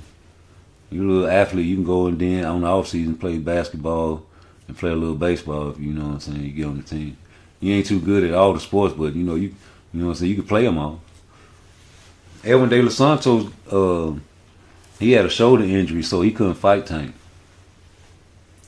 And, you know, I know the fight got put off in December, and I was like, damn, he can still fight Tank. The fight got put off, right? Y'all can change opponents. Oh, no, you know, his shoulder still gonna be hurt by December? All right, well, okay, fuck it. Who else? Who next? Maybe Schofield? Nah, he too young.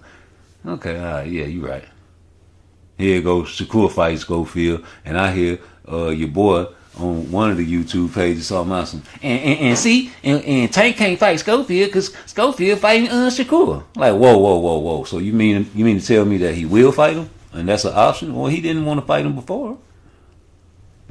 Don't you want to wait till he's occupied to say Tank can't fight him now? I mean, get the first whole bunch of bullshit. So either way it go, you know, it got put to December. Then it got put to January. I said I know for a fact that Elvin De Los Santos' shoulder be better now by January, because I heard the trainer on one of the pods, I think it was Mill City, Mill City boxing.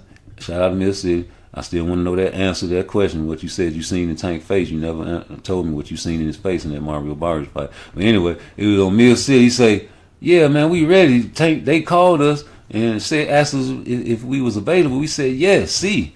And they never got back to us, just like Shakur. So I'm like, damn, why they ain't get back to them?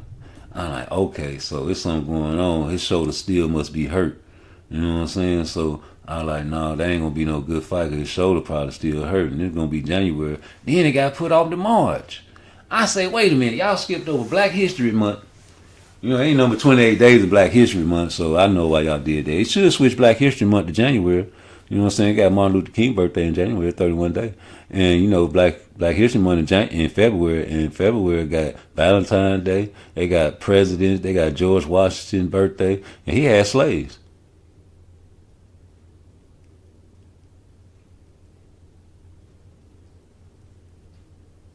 But, you know, this fight right here, man, I just remember all the rigmarole, you know, about Edwin. You know, and he still probably hurt, man.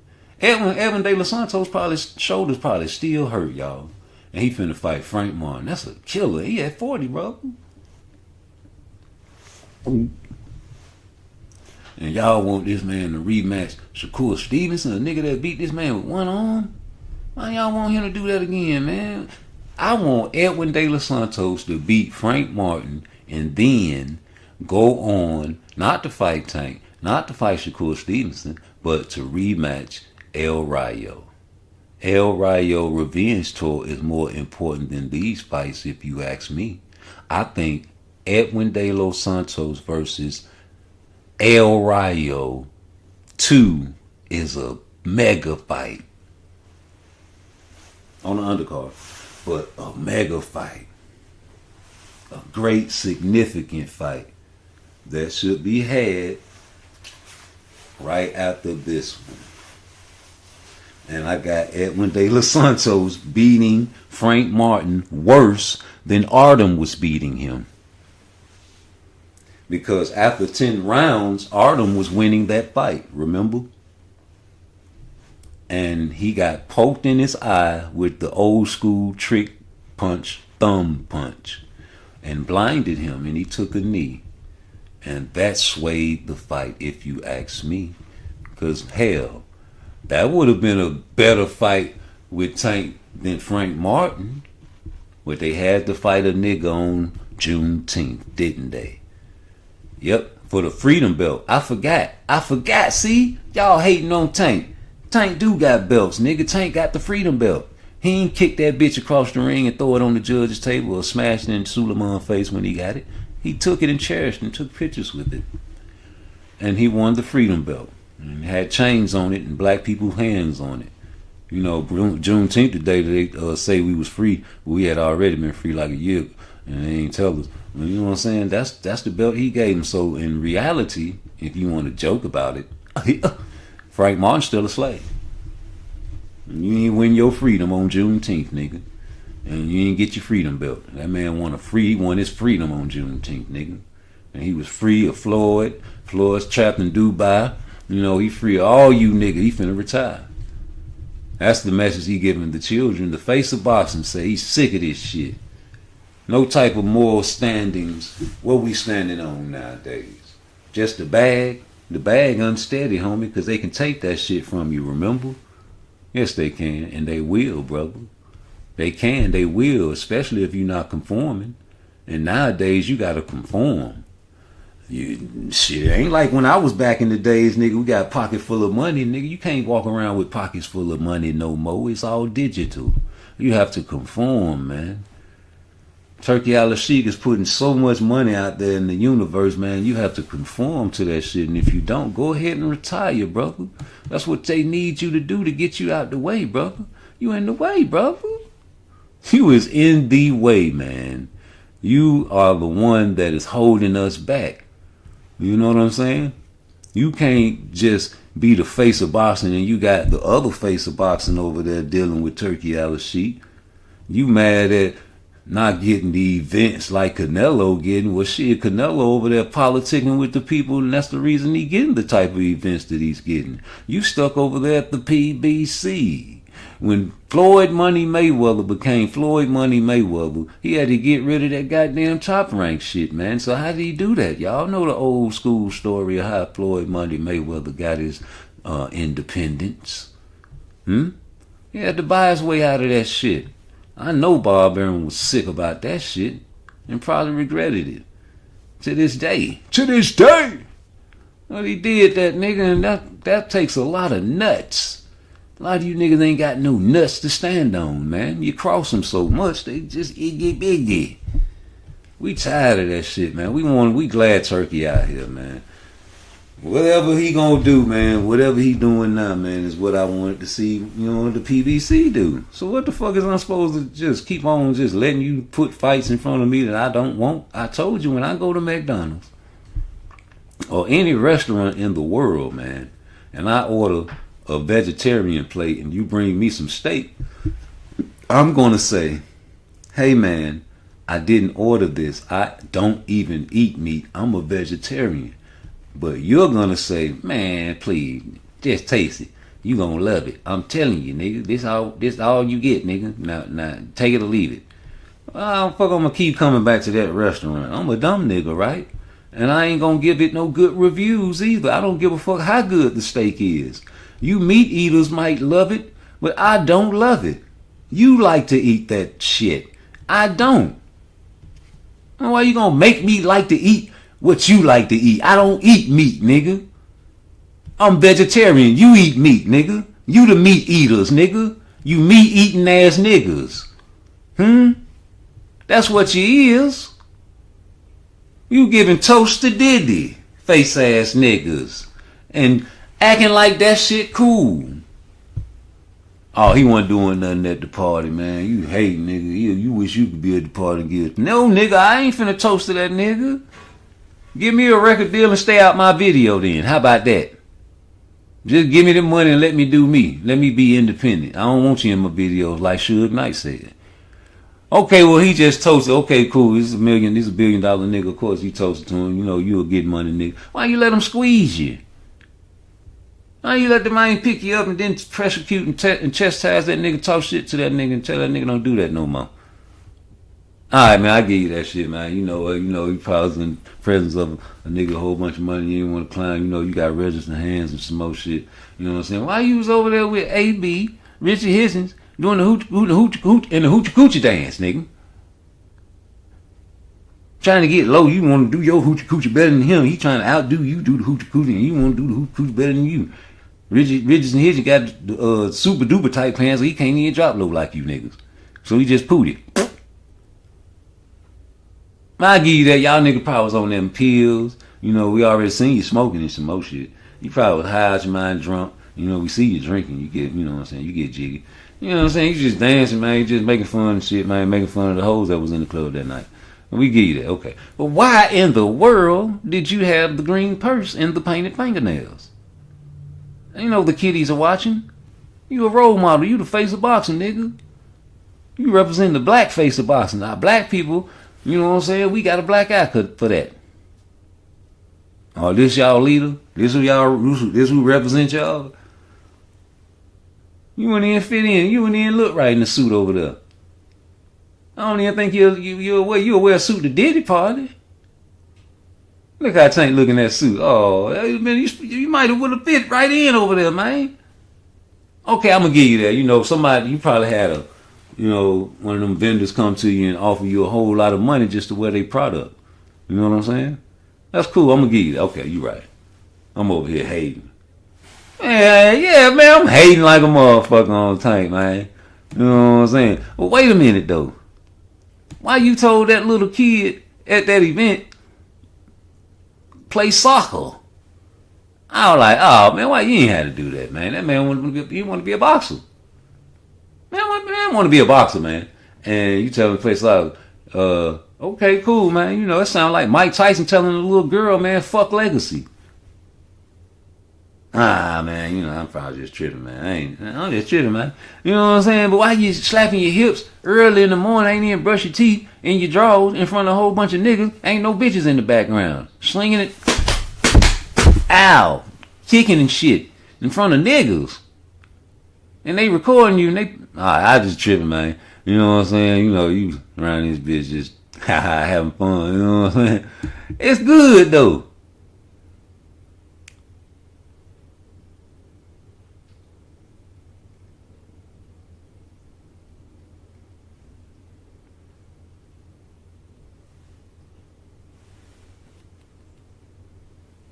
Oh. No, see, niggas be, you know what I'm saying, getting they shit braided, and before they get they shit braided, they take pictures of that shit, nigga. You know what I'm saying? They be taking pictures of the shit, and then, instead of just having it all slicked back, you know what I'm talking about, in the ponytail, niggas be combing the shit down over their eyes and creating bangs on both sides of their head, homie, and letting niggas take pictures of them, homie. That's how niggas do, for real. That's what the world gonna say niggas do. Niggas take pictures when before they get their hair braided now. I never knew that. I never knew niggas get the hot comb or the perm or the just for me kit and straighten their shit out. You know what I'm saying? And take pictures with their shit straight. I thought that was kind of embarrassing back in the days when niggas did that, so they kept it covered and kept it all in one big ponytail. You know, they ain't put the bangs in it. And they definitely didn't have the eyelashes and the arched eyebrows. You know what I'm saying? They ain't do that. It's something new, brother. Yes, it is. It is new. It ain't new. What the fuck is going on then? I know for a fact that this brother right here got his feet crossed like he was in that other little video. When he was talking to the white guy and the reporter he was talking to, he was enamored. And, you know, he crossed a little toes. You know what I'm saying? But maybe, you know, he's just getting comfortable. That man just comfortable. I'm over here hating.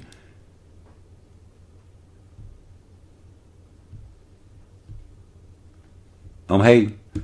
Or I'm just observing. I can observe what I want to observe, right? It's kind of suspicious to me. And this is what I don't want my son to grow up to be like. And niggas mad at me. And they want me to keep it boxing. But Clarissa Shields is Joanna Man. And Floyd is trapped in Dubai. And he's a homosexual. And you doing all these things and you telling people that you ain't gay. And we supposed to just sit here and just say, yeah, you right, that man ain't gay. Okay, cool, my nigga, you ain't gay then. Well, you giving out bitch vibes though, nigga. Now all of a sudden you upset that you ain't get invited to the Ring Magazine Awards, nigga. And you talking about you want 3 Ferraris. 3 Ferraris? It was 2 at first. What the fuck happened? How did he get to 3? See, these the things I'm talking about. And they say he's just trolling. Coach Kenny is a troll. And he had you ever since you was a little bitty baby boy. Ain't that a bitch? Maybe it's true. You are who raised you, bro. You are who raised you, nigga. And nigga, Coach Kenny, Coach Calvin, them niggas really raised Tank, nigga. They was his father, nigga. But you say you ain't with that. You say you ain't with that.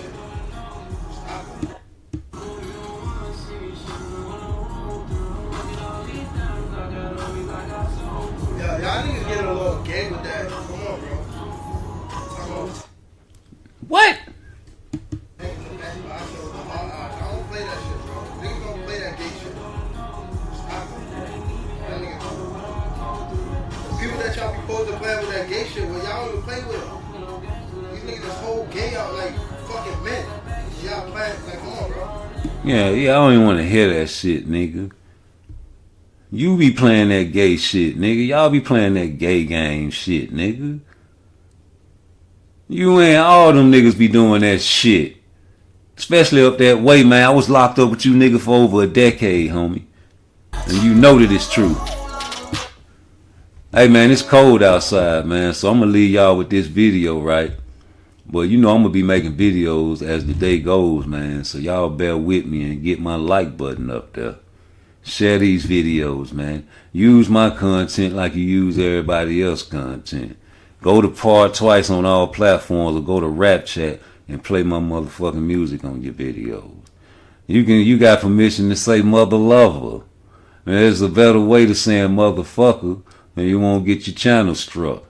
And I'm trying to correct my vulgar language because I have children around me and people, you know, have kids, they want to listen. So mother lover is a word that I was given to by my great God bless the dead, my uncle Reggie. And I was rapping to him one day. I was like, yo, you know, listen to my shit. And I kept saying mother beep. And he said, why don't you say mother lover? You know, there's more play. You get played on the radio. I thought he was lame. Please. Get your big girl, nigga. Hit the like button. When it's cold outside. Let's go. When it's cold outside.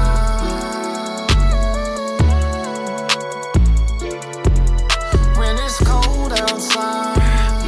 I need someone to hold me tight. Someone to keep me home at night. And feed me when I'm hungry, right? There's a whole lot of girls in this little bitty world. I don't really wanna waste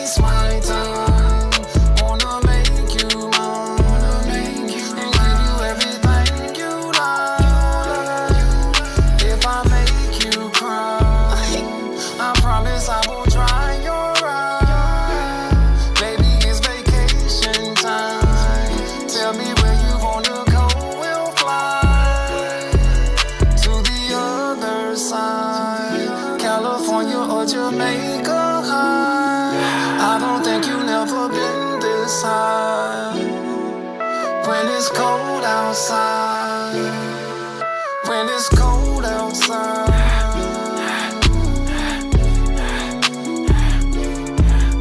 When it's cold outside. I thought you knew I got a lot of shit to do, but girl, I'd rather fuck with you. There's a whole lot of girls in this little bitty world. I don't really wanna waste my time. Wanna make you mine and give you everything you like. Just give me that dark skin girl. Spend a little time inside my world. Change your name to diamonds and pearl. Drop these bitches for you, girl. That's my girl, girl. With a nasty girl. Ain't no way I'ma make you stop. 24 G's in a trip overseas with a little bit of weed that'll get you hot. We spending this money, we smoking that fire. Pushing it deep when I look in your eye. Look at these niggas, they wishing I die. Fucking with me and I bet you gon' die. Ain't gon' never gon' leave you, girl. I ain't gon' play games with you, girl. As long as you helping me get to the top. When this shit get hot, then I'm with you, girl. When it's cold outside. When it's cold outside.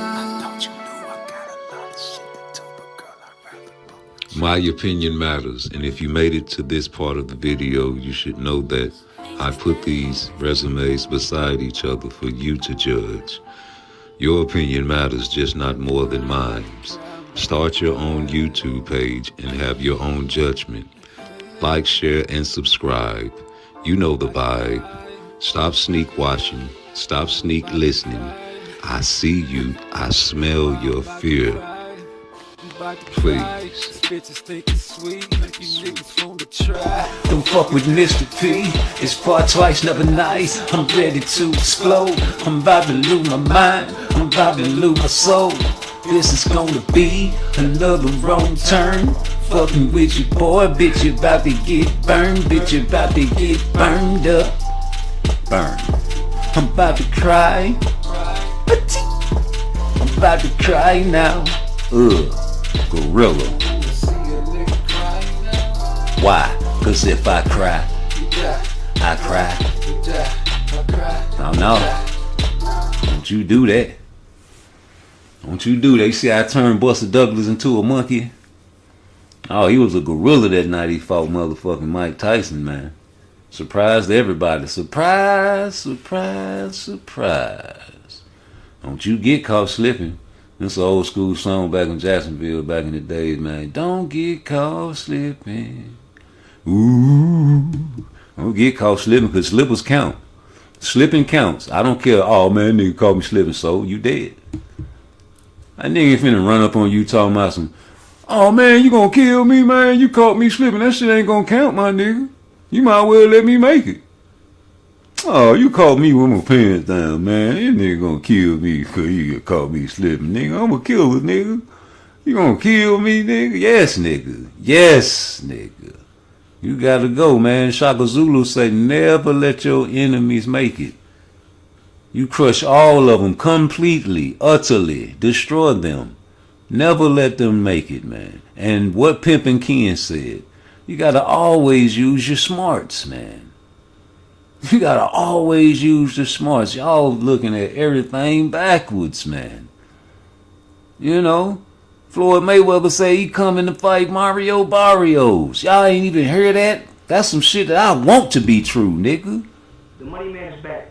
I need everybody to check me out this season. On Rude Exposure, nigga. Hate you, nigga. Hate you. Hey man, I need you to come down. Hit here. that like button for me, nigga. Handle something for me. I don't know if it's true, but boy, they said it. And I'm gonna play it. He report everything. And y'all report everything too, like my video. I just can't put my face on it. Yeah, I bet you can't, man. But you know what? Have a pound of that there before I get there. Hot take number one on the show, Floyd Mayweather Jr. coming out of retirement and challenging Mario Barrios in June. That's what they're saying? That's what, about 10 people in the world know about this, and you are now number 11. In Dubai? In Dubai. Yep. What a man, because of Floyd, because of Floyd, he still got a little bit of a name out there. Yeah, he'll draw numbers.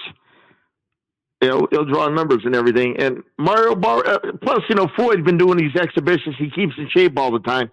Yep. He's such an advanced age, man. You know what I mean? But from what here's the real news. From what I've been told, Mauricio Suleiman is willing to sanction it as a legitimate title bout. Yeah, I would. You look through history, Joe. Like I said, guys like, how old is Floyd anyway, man? God dang, 50? I think it's about 46, 47. Nah, he's older than that. I mean, little Floyd. Let me look. Get your tune-up ready for Canelo, nigga. Ryan Garcia going to fight Conor Benn, nigga. Don't grade my pain, girl. You don't really wanna know how much I'm hurting, that's for sure. Now tell me, you say you're hurting more than me, I think I hurt worse. I'm about to break it down to you in the first verse. You can judge me, but don't you grade my pain. Just because I'm missing mine, bitch, I feel pain. What you talking about? Feel like someone knocked me out. Put me in the figure 4 leg lock, tap me out. I feel like Pacquiao when they fought Mayweather. You hit me, I can hit you back. I hate to say never, but never ever will I let you shit on me. I'm just a clever young nigga from the street. What? I hate people super judge your pain. He can take it, he a gangster, he don't feel no pain. Shit, now my life is like a nightmare. I try to give my life to God, but the devil, he don't fight fair. Pretty women, they don't fight fair. They try to wear them tight clothes, don't get mad, cause I might stare. Just remember I'm a slight player. You know how freaky I can get, I want the pussy, cause it's right there. Know I'm wrong and I might just go to hell for this, but that don't mean that I don't love you, let me tell you this. Just the thought of not having you, grabbing you, turn that ass around, let my blade start stabbing you deep. Now I lay me down to sleep. What? Pray the Lord my soul to keep. What? If I should die before I wait. I pray the Lord my soul to take. Wait, I don't wanna die yet. Why you wanna leave me all alone? Don't wanna cry yet. I don't wanna die yet. Why you wanna leave me all alone? Don't wanna cry yet. They say a man don't cry, that's a goddamn lie. They say a man don't cry, that's a damn lie. Don't grade my pain, girl. You don't really wanna know how much I'm hurting, that's for sure. Please tell me. Tell me, man.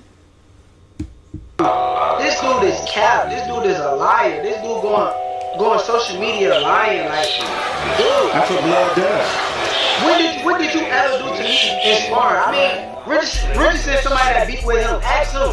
Go ask him. He was there for every sparring session we had.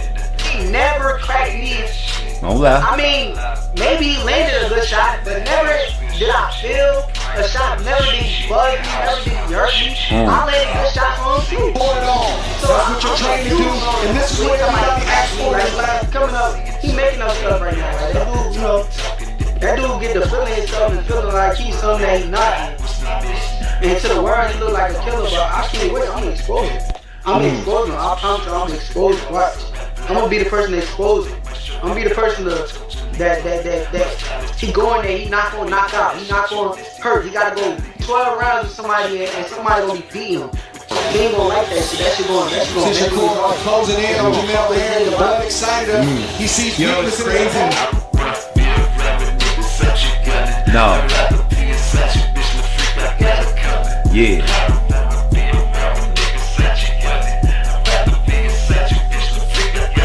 I got him. No, we don't play that, man. You ain't no athlete, nigga. You an athlete, man, but you ain't no face of boxing, man. The kids looking up you every which way you go, man. You always coming out with something for us to talk about. It's dead. That's dead. Okay, Mr. Clare was involved in a fight inside cell 106. Do you wish to make a statement in regards to what happened in the cell, sir? Just dead. Just dead? Uh-huh. Do you have any medical issues, sir? No. Would you like medical tests? No. Okay. It's dead.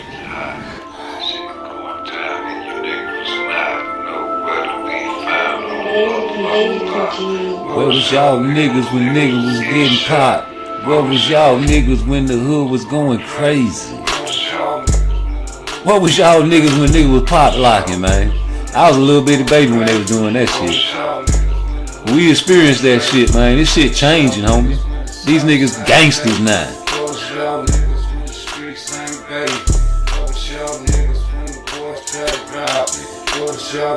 Boxers.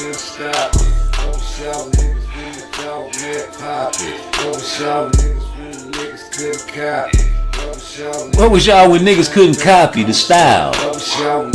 Oh man, you stealing that nigga's style.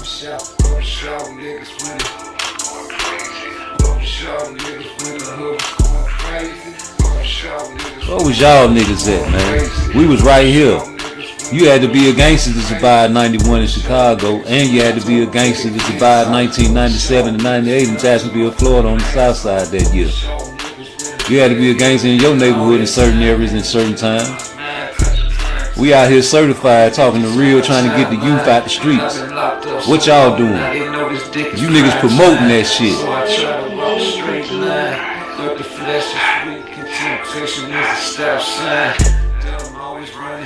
Me and Quick was fucking hoes. Fuck so many hoes, 100 miles and running.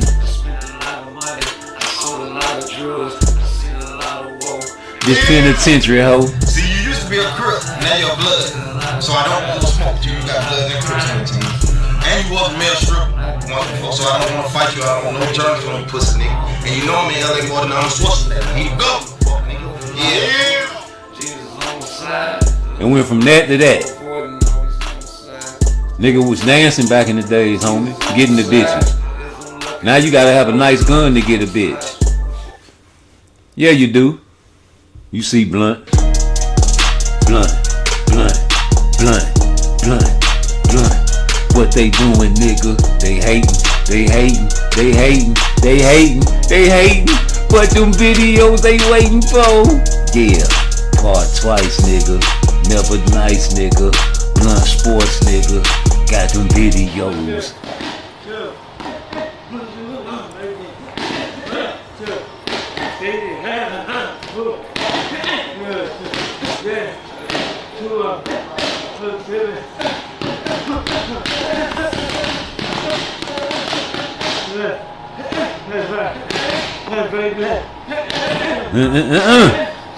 Y'all remember his debut? Y'all remember that nigga debut? He shined, didn't he, Blunt? Yeah, he did. But listen to Shakur though.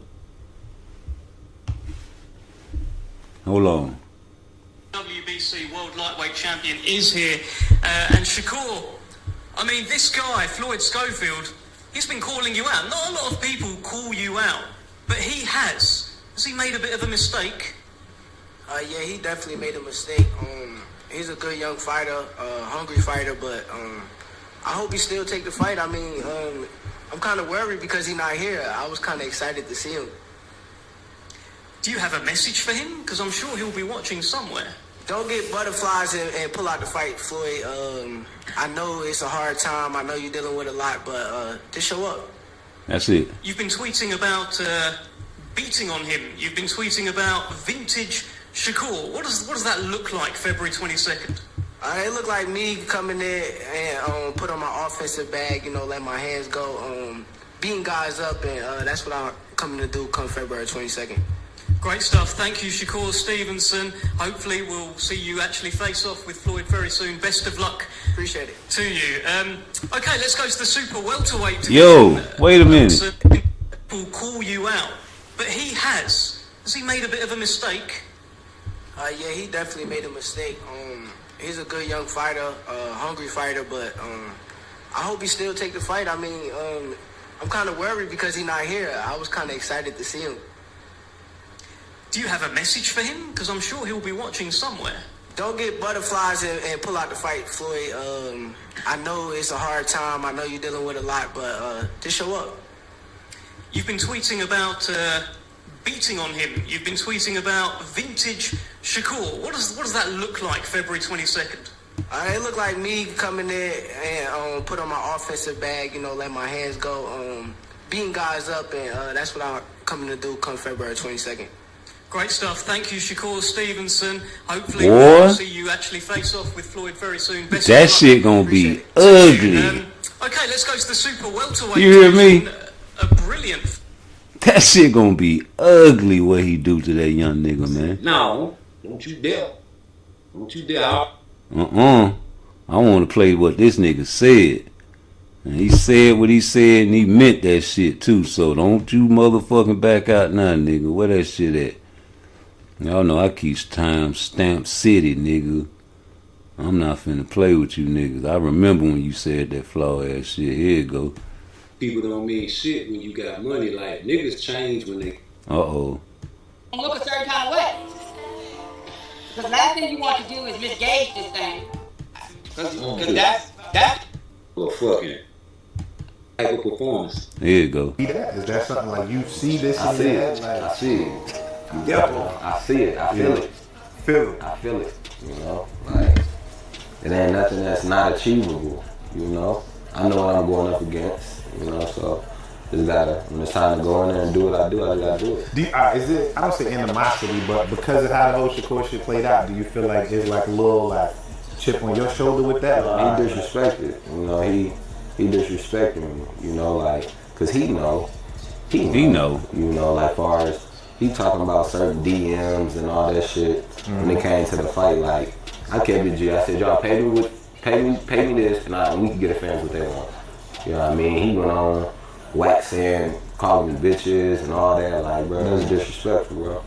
So he got shit. Shut up, nigga. You backed out the fight. That fight too. Hold up, cause I feel like, all right, what do you say with this? Cause he said he was like, yo, well, I feel like when I was going through my shit with Devin, Frank was saying, well, I was just took the 25% and blah blah blah. So nigga, take why you won't take it? What? Like the fight with him. I heard him say that before. It wasn't 25% what I was getting. Well, what was it? That's not what it was. And then 3 times more than what you ever made. Wow. Point. Hold up, did he hurt you in sparring? Cause I feel like I seen him say you saw that interview? Big cap. Big cap. I know you seen that interview where I said, seen it. He said something. So maybe hurt him like I did before. Big cap. Like yeah. Big cap. He know what's happening. That's big cap. Yes. Floyd, big cap. Is this recorded? Cause we in the era now where niggas be posting sparring just coming out and all of that. I mean, I'm sure I know it's some footage out there. Somewhere. Like, yeah, for sure. Showtime crew was there. They was on the ring. You know, there was other people around. I seen something. They say it's a video that surfaced. Somebody got the video. Yeah. You know, yeah. And they was watching it. But did Floyd say anything to you? Like, the sparring was like we was fighting. Like it was like a fight. It wasn't boxing. Like it was. Yeah, nah, we was fighting in there. You know what I mean? So like, you know, you get in that mode and you don't feel nothing. That's how it was. You know, but when we first started. It was I could tell he had power or whatever, but after when I hit him with that shot and he grabbed and got the grab and all that, that's when we got to like you know, we got to just fight. Hold on, did you feel like you hurt him? Was you in your head like, okay, I just hurt Tank just now? I hurt that nigga. Yeah?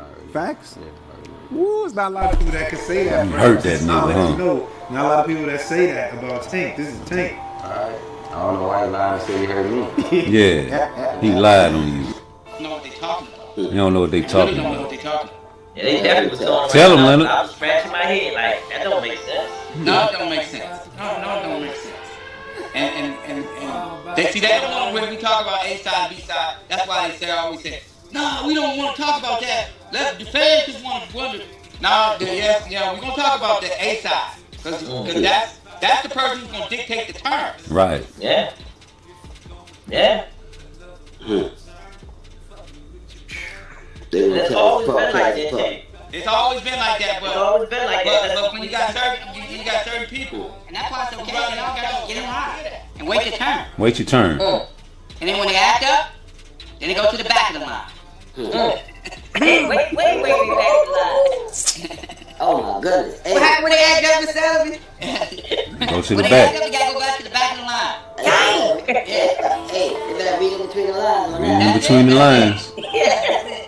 And I did an interview yesterday and I had some time. I said when you bring the disrespect, you don't get no check. Yo, he killed it tonight, yo. Man, because it's just like, you know, when you really think about it, if somebody's being very disrespectful, why would you want to bless them? But wait a minute. And you just think about it, and we just say like, we forget a fight. Forget a fight. It's always been like that. It's always been like that, but It's always been like that. But when you got certain people, and that's why it's okay. You don't gotta get in line and wait your turn. And then when they act up, then they go to the back of the line. The back. Wait, back of the line. Oh my goodness. What happened when they act up, Mr. Ellerby? When they act up, you gotta go back to the back of the line. Right. Hey, you better read in between the lines on that. That's it. Read in between the lines. And I did an interview yesterday and I had some time. I said, when you bring the disrespect, you don't get no check. That's it. That's the line that shows you who a real true dictator is in boxing. When you can dictate who gets the money fights. When you admit, I told you, just let people talk long enough and they will tell on themselves. Now this man said if you disrespect, you get no check. See, that's the one when we talk about A side, B side. That's why they always say, no, we don't want to talk about that. Let the fans just want to wonder. No, yeah, we're gonna talk about. You're gonna talk about the A side. Because that's the person who's gonna dictate the terms. Right. Yeah. Right. It's always been like that. It's always been like that, but when you got certain people, and that's why it's okay. You don't gotta get in line and wait your turn. And then when they act up, then they go to the back of the line. Right. Wait, back of the line. Way in the back. Oh my goodness. Hey. What happened when they act up, Mr. Ellerby? When they act up, you gotta go back to the back of the line. Hey, you better read in between the lines on that. That's it. Read in between the lines.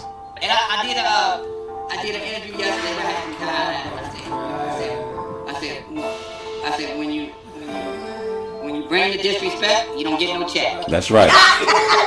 Don't talk shit about Tank. Yo, he killed it You better shit. Don't mention Tank name. Man, because it's just like, you know, when you really think about it, if somebody's being very disrespectful, why would you want to bless them? Yeah, why would Turkey want to fuck with Tank? And we just say like, we forget a fight. Now, this nigga spitting real shit, man. Hold on. This nigga spitting real shit, man. And whether he right or wrong, man, why would you want to fuck with somebody that's disrespectful? Like, you know what I'm saying? We trying to fuck with you, Tank. Turkey trying to get you, you know what I'm saying, to fight. But you want 3 Ferraris now, homie. And this is before Turkey Al-Sheikh jumped on the scene. Nigga. We been talking about how the PBC and everybody involved at the top over there are dictators. The same thing y'all trying to portray Turkey to be. And he putting on great fights, and look at this card. Somebody's disrespectful. Why would you want to put them in a situation where you're actually blessing them? Right, yeah. And everybody and as it relates to boxing, all these fighters make a bunch of money. But there's levels to the money that you can make. Right. You know what I mean? He can drop Mike right now and walk off. So he killed it, yo. All the stuff I've been saying. Hey, that nigga was telling him some shit like incognito. Like, nigga, shut up, man. You gonna get these niggas too much. Even Coach Kenny. Well, they gonna chop this YouTube, this part. You fucking right, we gonna chop it up, nigga, because you know it. I've been saying, you know. Hey, boy, y'all, this podcast can be chopped up in my man. You know it. Hey, look, man, I just want to thank you and appreciate you, man. You're the fullest, man. Hallelujah. Keep doing what you're doing, man, because guess what? We need a brother like you, man. Set the record straight. Yeah, I'm always set the record straight. And again, just tell it like it is, give you what the facts are. And a lot of times people don't like it. They don't want to hear the truth. They don't want to hear the truth. We want to hear They want to hear the truth.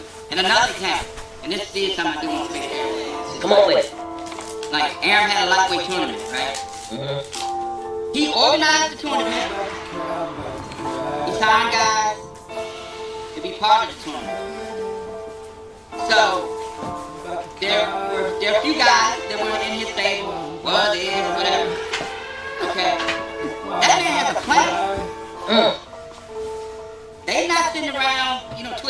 thumbs. You know, they're a good promotional company. And that's why they sign guys to give them opportunities. So how the fuck you gonna be calling out somebody else who's not a part of what y'all doing? When the old man, that's his shit. Damn. Yo, let it drop the mic and walk off. Listen, you're not getting ready to tell him what he's getting ready to be doing. I know you ain't talking about Turkey. You ain't finna be telling Turkey how to run this shit. Hey, shout out to the Queens of Boxing. I was on they show last night. They were like, why ain't nobody tell us about the Ring Magazine thing? Why it was a secret? These people don't gotta tell y'all nothing, man. These people tired of people. They want to make content as well. Turkey Al-Sheikh got a YouTube page and he posts the fights as they go live. These niggas are changing, man. Since y'all want to change the shit for the worse, he trying to come back and change the shit for the better, giving away cars in his fights, losing money at first, man. You know, small businesses, the first 5 years usually fail. And, you know, this nigga got big money, man. So, you know, the hate is great, man. And it's been like that. It's going to continue to be like that. But when you get guys like this coming out trying to shed light on all the ducks, and all the people that's wanting to keep the game the same and keep all the money to the, you know what I'm saying, today people, instead of being an international player, you just want to be a local joker. Don't never want to leave your city. Probably don't never leave your neighborhood ass niggas. A lot of you niggas, like me at first, used to only go to other cities when you get locked up. But when I got out of jail, I said, man, I'm finna start traveling. I started getting money. I started traveling, man. I just can't stay in one city, one state, one neighborhood, man, one country. God gave this earth to us. He gave us dominion over the land, not just over one piece of property. It ain't where you're from, it's where you're at. Travel, homie. If you have the opportunity and the capability, you big money ass niggas, travel and see some different foreign lands. Say before you die, you step foot on foreign lands where battles were held, where blood was shed, nigga. Do that for me. But you can't, can you? Hey. Y'all, you know, all the fights. It's all right. I'm not singling out one fighter. I'm just saying, it's like, even when they were talking about this bullshit about some Lomachenko. Okay, he's had a plan all along for what he was going to do. That's his guy. Yeah. That's his guy. Yeah, I've been saying that for years. That's his guy. That man ain't gonna hand nobody over to, you know, they have a plan. With that hardware that they got over there, you know, they got knocked up and coming fighters, and they just want to pass it on down and give their own guys opportunity. The only difference, if there's a shitload of money somewhere where that promoter can make a bunch of money, you don't really, you know, either way, okay. But for no short ass money, you ain't ready to take no risk. Who was that? Tell him. You want to hear the truth. And another example, and this is something I do want to say here. Come on with it. Like, Aaron had a lightweight tournament, right? He organized the tournament. He signed guys to be part of the tournament. So, there were a few guys that were in his stable, whatever. Okay? That man has a plan. They not sitting around, you know, twiddling their thumbs. You know, they're a good promotional company. And that's why they sign guys to give them opportunities. So how the fuck you gonna be calling out somebody else who's not a part of what y'all doing? When the old man, that's his shit. Damn. Yo, let it drop the mic and walk off. Listen, you're not getting ready to tell him what he's getting ready to be doing.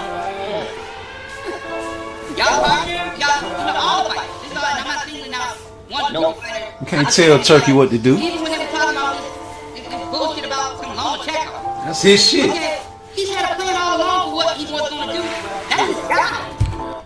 Tank is your guy. Tank is your guy. You even left Floyd Money Mayweather for Tank. You said, fuck that, or did he get rid of you?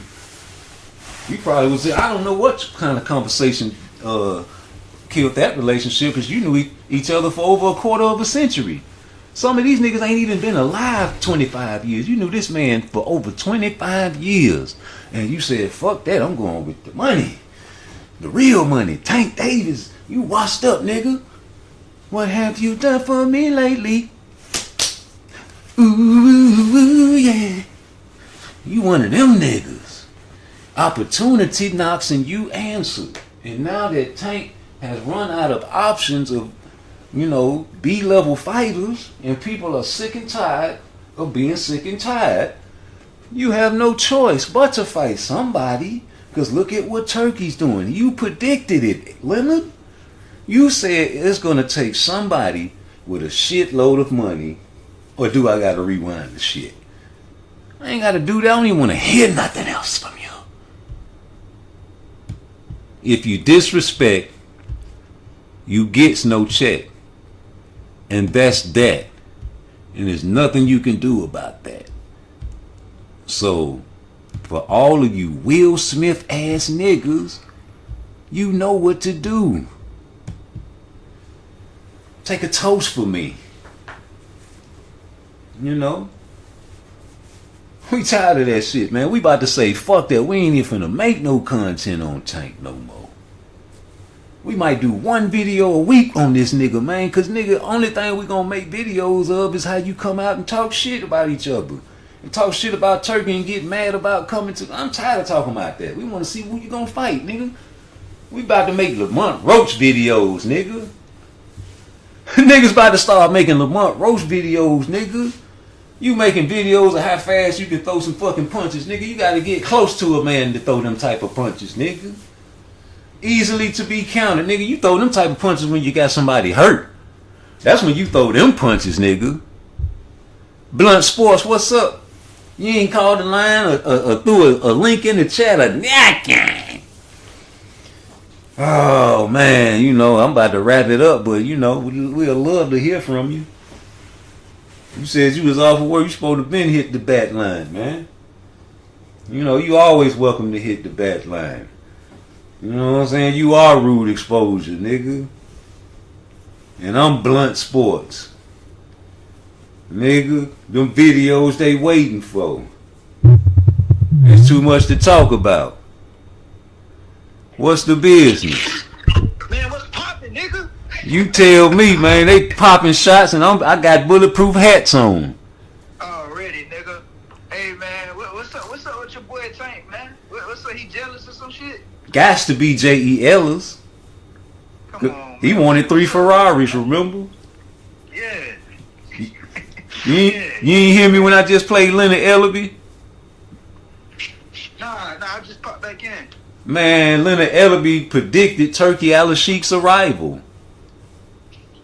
He said it's going to take somebody with a shitload of money to come in and, basically not worry about losing money on the fight. Yeah, I heard you say that, I think you said that earlier in the stream. Yeah, and then he also said if you disrespect, you get no check. Why would I help somebody that's disrespectful? So why would Turkey want to help Tank? Exactly. So you got to stand on what the fuck you say, right? Right. Niggas need to move on from Tank, homie. He's an entertainer, bro. Yeah. He is an entertainer. And that's why Shakur said, I'm not chasing this nigga no more, man. Like, I've been calling this nigga out for years, bro. He still don't want to give me no fight. I'm done with that shit. Bro, this man is an entertainer, bro. I can't expect nothing else. And even with entertainers, bro, you get an artist or an actor, and you see so many of their movies, you get tired of that shit. They great actors, but I'm tired of this Fast and Furious shit. I'm not finna watch it no more. I'm a bootleg it or watching on somebody else's TV. That's what happened with entertainers, homie. Yeah, I ain't buying no more tickets to going to concerts. Like, niggas ain't listening to Scarface no more and Ghetto Boys no more. It's just certain songs you hear and then you get the vibe, but, let them do a tour. They gonna call them old and washed up. So with Tank, you old, nigga, you in the 30 club, bro. Yeah, man, that nigga. And you ain't fought no killers yet. None, bro. None. Tired of that shit too, man. All that shit talk. Nigga, you ain't want to fight nobody though. I put a challenge out, and I wish you would too. A cash app out for anybody that can name a killer that he fought, especially them 28 knockouts. And not saying Pedraza ain't no killer, but I don't think he is. But Shakur got him ready for that fight. Correct. And I watched all of Pedraza's fights, bro. I did a YouTube video about him. And I seen why they picked him. Yeah. He wasn't nothing to write home about, bro. No, he was just like Regis, easily done homework on and handpicked, bro. Yeah. You were in and out, irky jerky type of fighter. Yeah. You see how Keyshawn did him? Come on, man. And he was washed up. So that's the same thing they're gonna say about Bam, though. They say Bam beating washed up champions. You know why they said that shit though? Hate. They said that because he said he picked Shakur to beat Tank, Hey. and that's when that whole shit came out, that whole narrative. They predicting Bam to go undefeated. Yeah, shit, I don't see nobody beat that little nigga down there. They predicting Shakur to never be beat. He can be. Who is that they that predicting? Say that again? When I said they are predicting Shakur to go undefeated, who is the ones that's saying they? Who am I talking about when I say they? Shakur fans. No. The trainers behind the scenes, Virgil Ortiz father, people like that. What? Yeah, man, damn. Hell yeah. Hall of Famers. Daddy and shit. Fuck the fans, homie. Yeah. Fuck what I'm talking about. That's just my observation from behind the wall, bro, from behind the glass. I'm outside looking in. These guys in the ring with these boys. Yeah, Oscar De La Hoya and you heard what he said about Shakur in that press conference. Well, Raymond, yeah, the best ever. Raymond Mortatalia daddy said the same thing. You're the best. Yeah. Why Schofield ain't show up? Man, I don't know, man. I don't know. They said they was going to London, but y'all ain't probably at the press conference though. Shakur say you got cold feet. Man, boy, you pull out that shit, boy. You can't tell me this nigga ain't the most fighter ever, nigga. Bruh, I want to lead a session like this because I know it might not be true, but I was on WAW last night listening, and they said that Floyd Mayweather is challenging Mario Barrios to fight in Dubai, bro. Okay, I see you text me that. A sanctioned fight.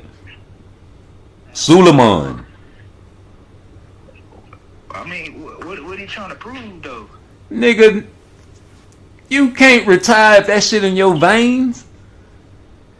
Yeah. These niggas gonna go out like George Foreman, man. Like Michael Jordan, man. When you feel like you the best, it's hard to give it up, man. Look at Deontay Wilder still holding on. Earl Spence still holding on, man. It's gonna be hard for these niggas. And Floyd never disrespected his body. Yeah, to this day. And Mario Barrios, I love him for what he stands for, but he's a punching bag. Yes, sir. And he's easily to be beat. And that's why I say you can't name one killer on Tank's resume. Now, if this fight come out, what everybody gonna say? Well, for first thing, the number one narrative is he fighting Tank leftovers. So they gonna already try to discredit. But he about to be 48. Hey, I was about to get there. They ain't even counting his age and shit. But that's what they gonna say though. Bruh, what if? This a big what if. What if he's either tuning up to fight either Tank or Canelo? God, no, boy. Bruh, do you know how much money Shaquille O'Neal had Tank on his podcast and was asking him an exhibition between him and Floyd? Would you do it? He was like, nah. He ain't never even want to spar Floyd. Bruh, Floyd might be just he crazy. He get punched in the head for a living too. He might be crazy enough to do that shit, nigga. Who you picking in that shit? Floyd know what he know. Floyd knows something, bro. Don't you think Mike Tyson could have beat Jake Paul if he wanted to? Oh, hell yeah, watching that shit. So why the fuck wouldn't I think Floyd could still be in there and wreck with these young niggas, man? His punch resistance, man, I don't care what you say. He got a chin. And he older now. He could take more pain, man. I believe for a fact he's smarter than he ever been. He been watching these niggas. He know all Tank weaknesses, everything, nigga. He taught Tank what he think he know. That's a fact. Nigga, if he trying to get Canelo, that'll be even greater. But then I don't think Canelo gonna beat Terrence Crawford, so it gotta be Tank. All that beefing, talking about I'm trapped in Dubai and I'm gay and all that shit, nigga. Something wrong with that boy. And you can't mention Al Heyman without mentioning Floyd. And you see all the trouble that Tank having and why he want to retire. It's the press, nigga. These niggas putting press on these niggas, man. And Floyd finna jump ship because he know Turkey got the bag now. And he's finna go all out and crash with the ship. Fuck it. Hey, man. Hey, this is public service announcement, man. If you ain't with Turkey, man, y'all better get with him, man. Fuck all them hating ass niggas. Hey, you a fool if you don't take your biggest bag, nigga, with Turkey, nigga. You a fool. That's all I'm gonna say. And I'm gone, nigga.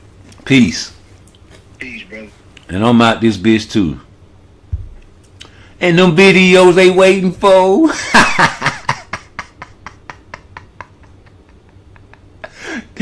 Uncross your nuts, nigga. And hit the like button, man. You know you want to do it. You know you do. Yes, you do. You just a baby. Your brain ain't in the pillow yet. Who know it ain't? You just a baby. Hey, baby. Poor little old brain. Poor little old brain. Just think shit don't stink. Boy, y'all better wake up. I swear. I do declare. Count backwards from 10. Uncross your nuts and stand on them, man. 10. 9. Turkey got easy money. 8. 7.